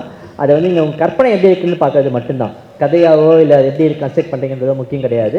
என்னவா சுற்றி எப்படிலாம் மாற ட்ரை பண்ணுறீங்க, எப்படிலாம் மாறுனா என்ன ஆகுன்றது தெரிஞ்சுக்கிறதுக்கான ஒரு விஷயம். ஸோ அது நீங்கள் முடிஞ்சதுன்னா நீங்கள் அதை எழுதிட்டு உங்களுடைய phone number or email ID 2 mention பண்ணாலும் சரி, நீங்கள் முடிச்சுட்டு நீங்கள் சொல்லுங்கள், ஆர்கனைசர்கிட்ட கொடுத்துருங்க, அருள்கிட்ட கொடுத்துருங்க. நம்ம வாங்கி அதை பற்றி இன்னொரு நாளைக்கு நம்ம இன்னைக்கு முடியுமான்னு தெரியல, பட் நெக்ஸ்ட் டைம் நம்ம பார்க்கும்போது நம்ம அதை பற்றி பேசுவோம். ஓகே, ஸோ அனைவருக்கும் ரொம்ப நன்றி பொறுமையாக கேட்டதுக்கு. எஸ்பெஷலி ஆஃப்டர் லஞ்ச் வந்து உட்காந்து ஒரு பெரிய செஷனாக கேட்டதுன்றது அசாத்தியமான பொறுமை, அப்புறமா வந்து நிறைய ஒரு வீரம்லாம் வேணும். ஸோ அதெல்லாம் உங்கள்கிட்ட இருக்குன்னு தெரியுது எனக்கு. ஸோ வாய்ப்புக்கு மிக்க நன்றி, வணக்கம். இன்னொரு சமயம் பேசுவோம்.